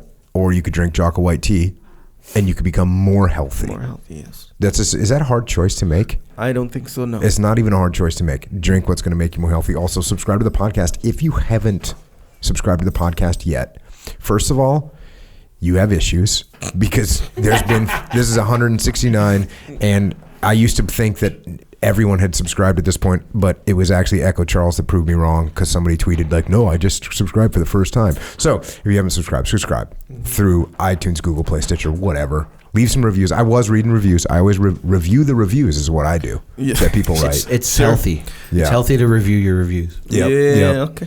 All right. And then don't forget about the Warrior Kid podcast as well. Yeah, let's not. The best kids podcast that has ever been. Mm-hmm. Does anyone disagree with that? I didn't even know there was a kids qualification or category. Yeah. Warrior Kid podcast, family and children and family or something is the category that it's under. Yep. And I'm sorry, I did not know you had that. Yeah, the Warrior Kid That's podcast. How unplugged I became from the world. The Warrior Kid podcast, which I haven't put out as many as I should, but there's a reason for that. It's like there's a lot that goes in. I know it might not seem like it, but there's a lot that I put into those. A lot of thought. Yeah, it's kind of my fault. I feel like I haven't done all that I could have been doing to help make it happen. I got to work harder. That's what needs to happen. So there's that. And don't forget about the Warrior Kid soap, which we have some good new samples. You can get the Jocko soap. You can get the Trooper soap. It's nice. Has the rope you can hang it on. Soap on a rope. It's old school. Irish Oaks Ranch. Soap on a rope is super useful. Yeah, it has a real purpose. You know that, right? Well, here's the thing. We used to make it in school. Well, I never knew about that. I'm quiet, hear it, soap on a rope, and all of a sudden I'd be like, oh, that sounds cute, and then when I say, oh, soap is actually on a rope. Yeah, for it's super useful having that rope. It's just kind of You never drop a bar of soap again. You're good to go. So that's Aiden. It's a big problem. I'm always like, kid. Bar of soap is always making it. And that way you can stay clean. Don't forget about YouTube if you want to see Echo's what he considers to be his legit videos. I never considered using that word, but then you can see him there because he thinks his videos are worth using. I actually kind of agree with that. Kind of. Echo's got he's good at the editing. Yeah. Stuff like that. Either that or he just really does a lot of of editing and makes it so you notice it. Because wouldn't it be a better editor that would make it so like seamless that you would just not even realize? You just feel it. You wouldn't notice it. Yes, you're actually right. Okay. No, yeah, you're right. When I do make those videos, if they're good, not good, whatever, when I do make them, I make them for myself, for sure. Yeah. So I'll put like sound effects. Like I shouldn't put sound effects while you're talking. But when you think anyways. about it, I can see music because music kind of enhances. What about explosions? But what about crackling? Like how does that enhance the message? You know what it enhances? My effects that I put on. You see what I'm saying? So it keeps you interested in what you're doing. It makes it interesting in the video. So yes, you are correct. Psychological Warfare. That's an album that you can listen to if you need a little help. I got a moment of weakness. It actually, I listened to it a lot in the last 3 months. I like to hear that. Hey, back to your thing where you were saying earlier where you couldn't look at the shirt. I couldn't wear it. I couldn't wear it. I couldn't look. Brad, I mentioned this before. Where I mentioned the opposite though. It's like when you put it on, you can't skip a workout now. You can't slack. It's the same concept. You walk straighter. Yeah, right? like you have a little bit more purpose represent. in the look in your eye. Yeah, but like I didn't wear Jocko's. I didn't wear any of the veteran T-shirt companies. Like I just, anyway. Yeah, when you put it on, you gotta represent. I walked out of rehab wearing your shirt. I like that. Yeah, and it's just and this is gonna sound a little corny, but it's kind of just weird having one of your friends pep talk you out of bed. I got to go ahead and say that. Like, putting on the your Psychological Warfare album. The Psychological Warfare album on repeat, and it's like somebody you hang with. It's just kind of like, I get it, Jocko. I need to work harder, okay? Yeah. Like I texted you yesterday, like, I get up at 6. It's not Jocko timings, but it's the best I can do right now. You know what's really weird is when I have to listen to Psychological Warfare myself. That would be the most weird, I think. That is the weirdest thing. Or the most normal, because it's kind of like... Or it's the most amazing thing ever. Yeah. Right? Yeah. Maybe it'd be the spouse situation. Actually, that's a good idea. If you are a person that's trying to do something, it'd be good to cut yourself a couple of tracks to explain to yourself why you're trying to do this thing. So when the moment of weakness comes, you could listen to me, sure, but you could actually listen to yourself. Actually, that's a great idea. Yeah. I've heard of people doing Kelly, that with write that down. Like this is my present or this is my future self. It's like I've heard of people doing that. Mm-hmm. They'll be like, okay, I know that I'm gonna be slacking on whatever, and I forget exactly what it's for, but they'll be like, they'll put an audio note and they'll say, this is your past self or whatever saying to you. Future echo, listen closely. Yes, exactly right. Saying, hey, this is what you're thinking right now. This is what you're feeling right now. Don't do it. Take it. It's like you're talking to yourself. I've heard of that. Yeah, Kelly and I have a thing where we go, that sounds like a problem for future Jody and Kelly to deal with. Yeah, exactly. We got to do the opposite. You can communicate we got to do the opposite. Yeah. We got to be like, you dealt with that, future Jody Kelly, didn't you? Yep. I like that. Jocko, we're going to try that. We'll let you know how it works. I like it. I'll tell you right now, it sounds good in theory, but I'll like disobey myself way quicker than I'll disobey you. Well, that's a good point. And I think a lot of people like that. There's that's probably why I think it's people so on effective. both sides of the coin. Yeah, because eventually you'd be like, I'm not listening to Jocko. I don't have to. He's just some guy. Yeah. Like, he's crazy. Right? But then if it's yourself telling you that, no escape. If it's a goal that you set for yourself, it's not my goal. It's a goal you set for yourself. It's true. I'm my own worst critic, so I don't know. I think you're right. Breaking a promise to yourself is way easier. Yeah, because you kind of might be used to that already. It's weird. It is. Yeah. I think you'd use both. Yeah, also, check out flipsidecanvas.com. This is Dakota Meyer from Podcast 115. And he's selling basically badass prints. Is that what you call them? Prints. I would call them prints, yes. Prints. You can get prints of what? Really cool stuff. Various prints, artwork. Like movie scenes? Things like that? No. Like there's a couple of them sitting over there. Good. You can get one he made. You can get one that says... Oh, he's making that stuff? Yeah. Discipline equals freedom. So yeah, if you want to support... What's the It's website? called flipsidecanvas.com. And actually the reason it's called Flipside is because one of the last things one of his bros said to him before they went into that battle was, I'll see you on the flip side. That's what the story is behind that. That's awesome. So support Dakota. He's the man. And check it out.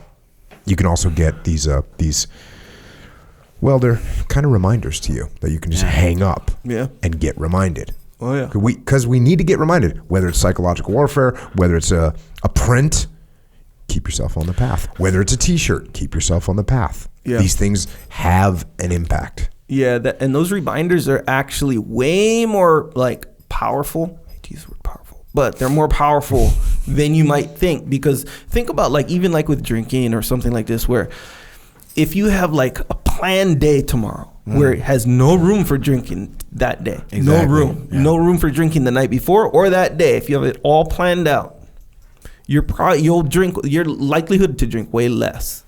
But if you don't, it's almost like you sort of forget to stay focused on what you have to do. You know, it's almost like a way of forgetting. Discipline equals freedom. That's why if you have a planned day, like you get more done rather than because you fall susceptible to like, what do I feel like doing? Yeah. You know, you're led more with what you feel or don't. The weird thing is when you're dealing with addiction, that's when you screw up the most. The day that you have the big presentation or the big meeting, that night before is when you will. Is that like self-sabotage or something? It's 100% self-sabotage. Dang.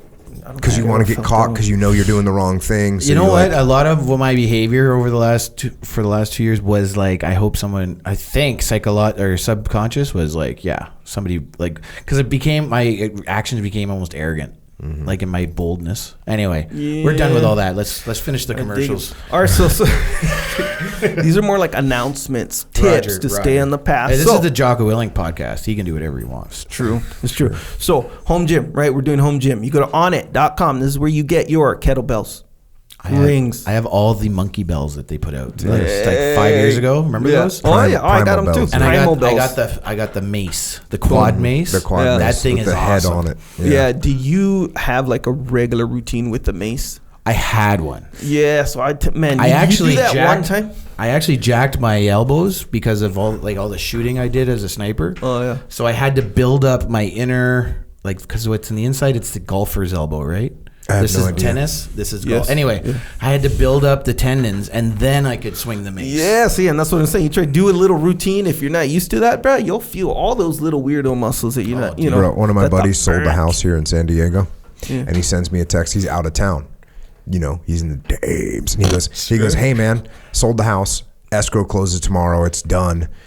I got a tire there and some other like bumper plates, whatever. If you want to go grab it, I'm not taking it. So if you want to get it, otherwise I got to get it moved by someone." So it was a little bit of a, good deal for him, good deal for me. And it's been raining here in Southern California. Anyways, I show up to the house and, I was pretty psyched to get a tire, Tire. We're talking about a big tractor tire. Yeah, big tractor tire. Yeah. But I was thinking like a big tractor tire that, you could, easily throw in a vehicle or something like that. This thing was like freaking massive. So like the Bigfoot would be. Huge. Yeah. It's huge. Yeah. It's absolutely huge. I barely got it. And my giant van, I literally barely got into the biggest van a human can buy. I barely got it in there.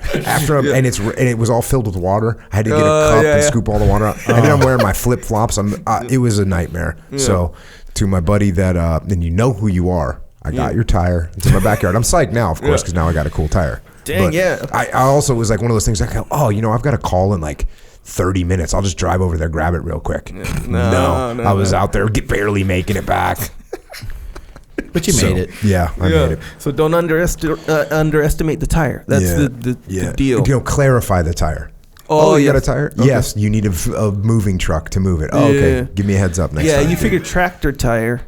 No, he just said a tire. Yeah, so there's big, the little dude. Yeah. It's as tall. It's not as tall as me. It's not as tall as me, but it's big. Yeah, like the one here. No, that's what I was expecting. At Victory at our gym here, Victory Gym. We got some tires. We got 3 or 4 of them. Yeah. This thing is bigger than all of them, but a lot bigger. Yeah, you got jammed up then. Yeah, but hey, he hooked me up. Apparently, nonetheless, he was probably vague on purpose. Yeah, no, he knows I'm fired up, right? Most people think Jocko won't ask. The biggest tire. It was an estimation problem. Jocko won't ask. Yeah. I know he won't ask. I can't wait for him to go get that tire. Yeah. Nonetheless, so tires or otherwise, home gym, boom. Like I said, kettlebells, rings, jump rope. That's a big one too. Yeah. Don't forget the jump rope. Don't forget the jump rope. A lot of cool stuff on there. Go to work. If you have feet. If you have feet. I mean, if you can jump rope. Have you jumped rope? Can you jump rope? No, I've tried. Yeah, there's a guy though on Instagram. Like foot, ankles, and calf. Yeah, right? I think his name's Mad Matt on Instagram. He's a double below knee. I believe he's American Army. Anyway, he jumps rope, but he has like some prosthetic I haven't seen before. So I'm going to try and get my hands on some of those. I like it. Jumping rope is awesome. Yeah, unless you get them at onit.com/Jocko. We got some books. Jody's got 2 books The first book, which I covered on podcast 24, is called Unflinching. You can read it. You should definitely read it. It's an awesome book. Thanks, man. Yeah, it shows the journey that Jody's been on, and now you know the rest of the journey. You can hear the rest of the journey. And he also wrote another book called Everyday Heroes. Yeah. Which is... So that's about, because in Canada, the military book genre is not as well received, let's say. So my publisher realized there was an audience when my book hit the bestseller list. In Canada, though. I mean, there's less people in Canada, all of Canada, than there are in California. So it's like my kids aren't going to Ivy League schools or anything. So I wanted to do a book that would let other soldiers tell their story, and I'm hoping to make a series out of it. Like it's a book that I think I could do every year and never run out of material. So pick it up, Everyday Heroes. It's available every Amazon and anywhere. But some good old boys from World War II in Korea right up to Afghanistan. One of my favorite stories is this guy Bruno. He disarms a suicide bomber while the guy has his fingers on the trigger. Yeesh. Yeah, like balls the size of like kettlebells. You know? Like, so anyway, and he's a pretty good, cool dude. He's out there somewhere doing the good fight. But that's awesome. Yeah, so pick those books up. You can also get Mikey and the Dragons. Best children's book in the world. Yeah, Mikey and the Dragons. Well, you know, Mikey and the Dragons. You can pick that one up. You can pick up Way the Warrior Kid 2, which is called Mark's Mission. Jody, how does your daughter like Way the Warrior Kid? In her words, it's the greatest book she's ever read. And she's 10. Yeah. And she's a girl, and she's Canadian, and she's my daughter, and I can't get her to do... Like, even jiu-jitsu is an argument. I'm like, you're doing jiu-jitsu when I start. And she's like, no, I don't want to. But for some reason, that book, and it sat on her shelf for a couple months. Yep. But man, when she read it, she said, this is... She didn't even tell me she was reading it. But she said, your friend wrote the greatest book I've ever read. She did a book report on it for school and everything. That is awesome. Yeah, I think it's one of those things you don't want to force your kid to read it. You just put it there. You just kind of put it out there and let them read it. Just like any leadership position, you don't want to force things down someone's throat. You just make available to them the path. And when they see it, they get on it.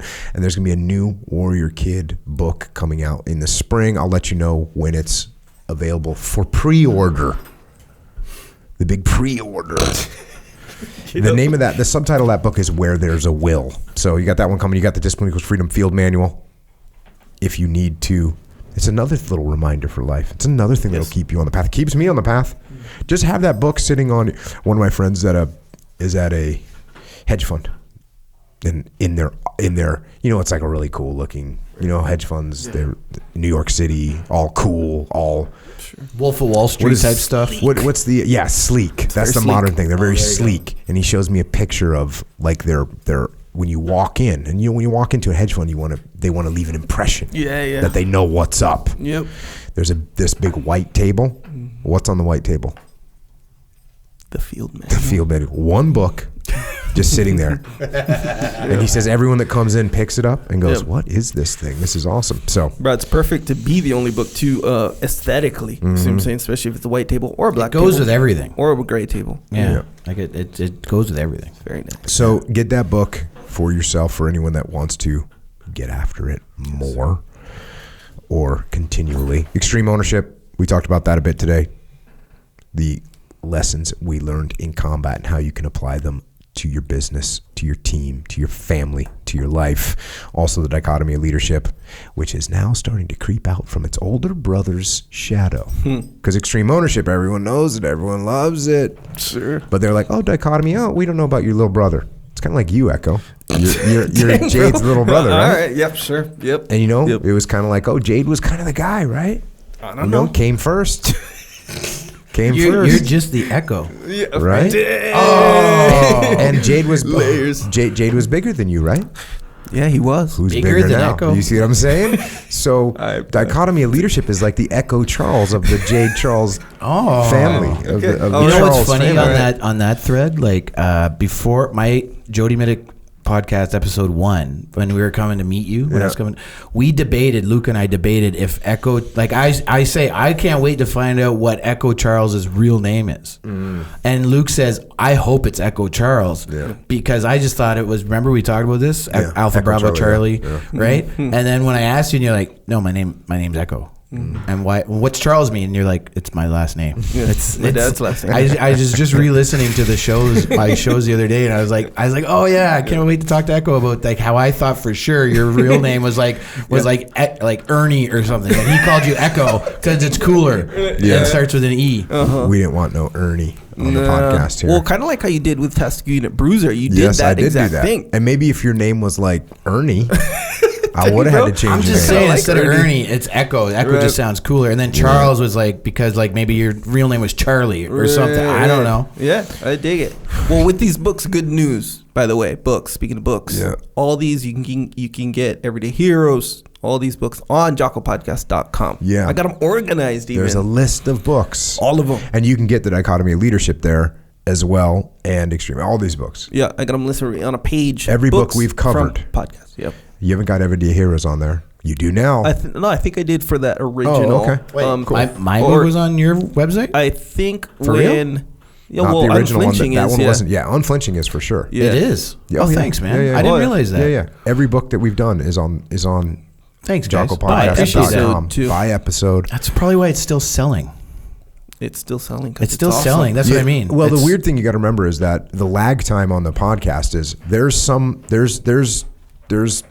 many people that start with episode 1 today. No, bro, that's what I mean. Today. When I say I get a message like weekly, minimum one a week, it's I just heard you on Jocko. Yeah. And then I go, like, I resist the urge to say, oh, if you heard me on episode, what is it, 24, 25? 22, yeah, 24, 25. Wait till 111 and then, because I want them to discover it on their own. Yeah. No, that's one of the coolest things is people ask me, where should I start on the podcast? And I say 1. Oh, yeah. And they definitely build on each other, but they're also timeless. So it's not like you go, oh, well, they're talking about some political thing that happened in 2014, and I don't want to listen to that right now. Right. No, it's like we're talking about something that happened 480 years ago, and you do want to hear about it. Yeah. So, yeah, but I saw The Dichotomy of Leadership. Someone the other day had wrote on Twitter, this is the best leadership book I've ever read, which is normally what I hear about extreme ownership. So now I see a little replacement there. Jade Charles is being usurped by his younger brother. That's what's going on. Cool. So Jade better keep rooting for extreme ownership. You represent the dichotomy of leadership. Thanks, we got Echelon Front Leadership Consultancy. What we do is we solve problems through leadership. It's me, Leif Babin, JP Donnell, Dave Burke, Flynn Cochran, Mike Sorelli, Mike Baima, and Jason Gardner. Someone put up like, dang, everyone at this company is a pipe hitter. No one can compete. I was like, hey, I'm not going to say no one can compete, but we definitely have awesome guys on the team. That's echelonfront.com for details there. We got the muster coming in 2019, May 23rd and 24th in Chicago, September 19th and 20th in Denver, December 4th and 5th in Sydney, Australia. That's right. Go to extremeownership.com. Every one of these events is sold out, and all of these are going to sell out. They're actually selling faster than they've ever sold before when we look at our data analytics. Sure. The metadata. Yeah. The metadata. I think it's meta. No, we're going to say meta. No. Meta. It's good. We made it data. How do you guys call it? No. We'll work on the Canadian one after this. Yeah. The Canadian dates. Yeah. EF Online. One of the reasons that we did this is because not everyone can come to the muster. And every time I post about the muster, there's someone that says, when are you coming to Milwaukee? When are you coming to Detroit? When are you coming to Ottawa? They're wanting me to. And the bottom line is we can't go everywhere to do musters. That was one of the things that made us make this thing EF Online. The other reason is we work with companies that have tens or hundreds of thousands of employees, and they say, oh, can you just train all of your employees? And I say, well, yeah, sure. And then they say I have 138,000 employees. It's like, no, actually, that's going to be a problem. So had to solve that problem. We made EF Online. It is interactive training online that you can take, efonline.com. We have also EF Overwatch if you want a combat-proven special operations leader or combat aviation leader to come and work inside your company to make things happen. Then go to efoverwatch.com, fill out the information, whether you're a vet that wants a position or you're a talent seeker that needs people at your company that can lead and understand the principles that we talk about in extreme ownership, then check that out. And if you want to keep cruising with us, all of us can be found on the interwebs, on Twitter and on Instagram and on the face. Are you off Facebook? No, he's on Facebook. Echo is at Echo Charles. I am at Jocko Willink, and Jody is at Jody Mitic. What? Echo, anything else? I have nothing else. Thank you. Thank you for having nothing else. Damn, bro. All right. See, man. This guy. Jody, anything else, brother? Thank you, Jocko. Thank you, Echo. Thank you to the listeners. And, I'm working on being the best Jody I can be. And thanks for being there for me and with Kelly and I. It's good that you have like a new mission. Remember, Yep. That was one of the best ways I've ever heard it put. Like, Yep. you need a mission. Yep. So, man, if you don't have like an important mission, like you Yeah. don't really care. I mean, sure, I know what I got to do tomorrow and the next month and Yeah. all that stuff. But if it's not like that important to you, bro, you're gonna be like, all right, I need. Well, that's something. what happened, bro. Yeah. Politics, getting into winning was a great mission. Yeah. And then I won, and then I was like the dog that caught the car. Yeah. I was like, okay, Yeah, what do I yep. do now? Yep. And I tried to learn, and I had the deputy mayor and the mayor, and they were all on my side, and I had lots of, like, we still talk, but they could say, like, they could see it. My heart just wasn't in it, you know? Yeah, and man. like Kelly would always say, man, you know when you get excited, when you talk about, like, going here to see the troops or going there and shooting and going there and, like, planning that business, I wanted to open a gym since before I got blown up. Yeah. You know, and now I'm back on, and I thought I could do both. I thought being the counselor would let me, like, you know, have a spot, open it, like, be there for meetings, but it's just, doesn't work. Mm-hmm. Not for me anyway. Maybe if I go, like, I might get political again in my 50s after I make a few bucks, and it's a little less more to pay the bills, it's a little less about paying the bills and more about getting things done. Does that make sense? Yeah. Really. And so, you know, but right now I need to be myself for a while. And so that's it. My 10-year plan is to be Jody.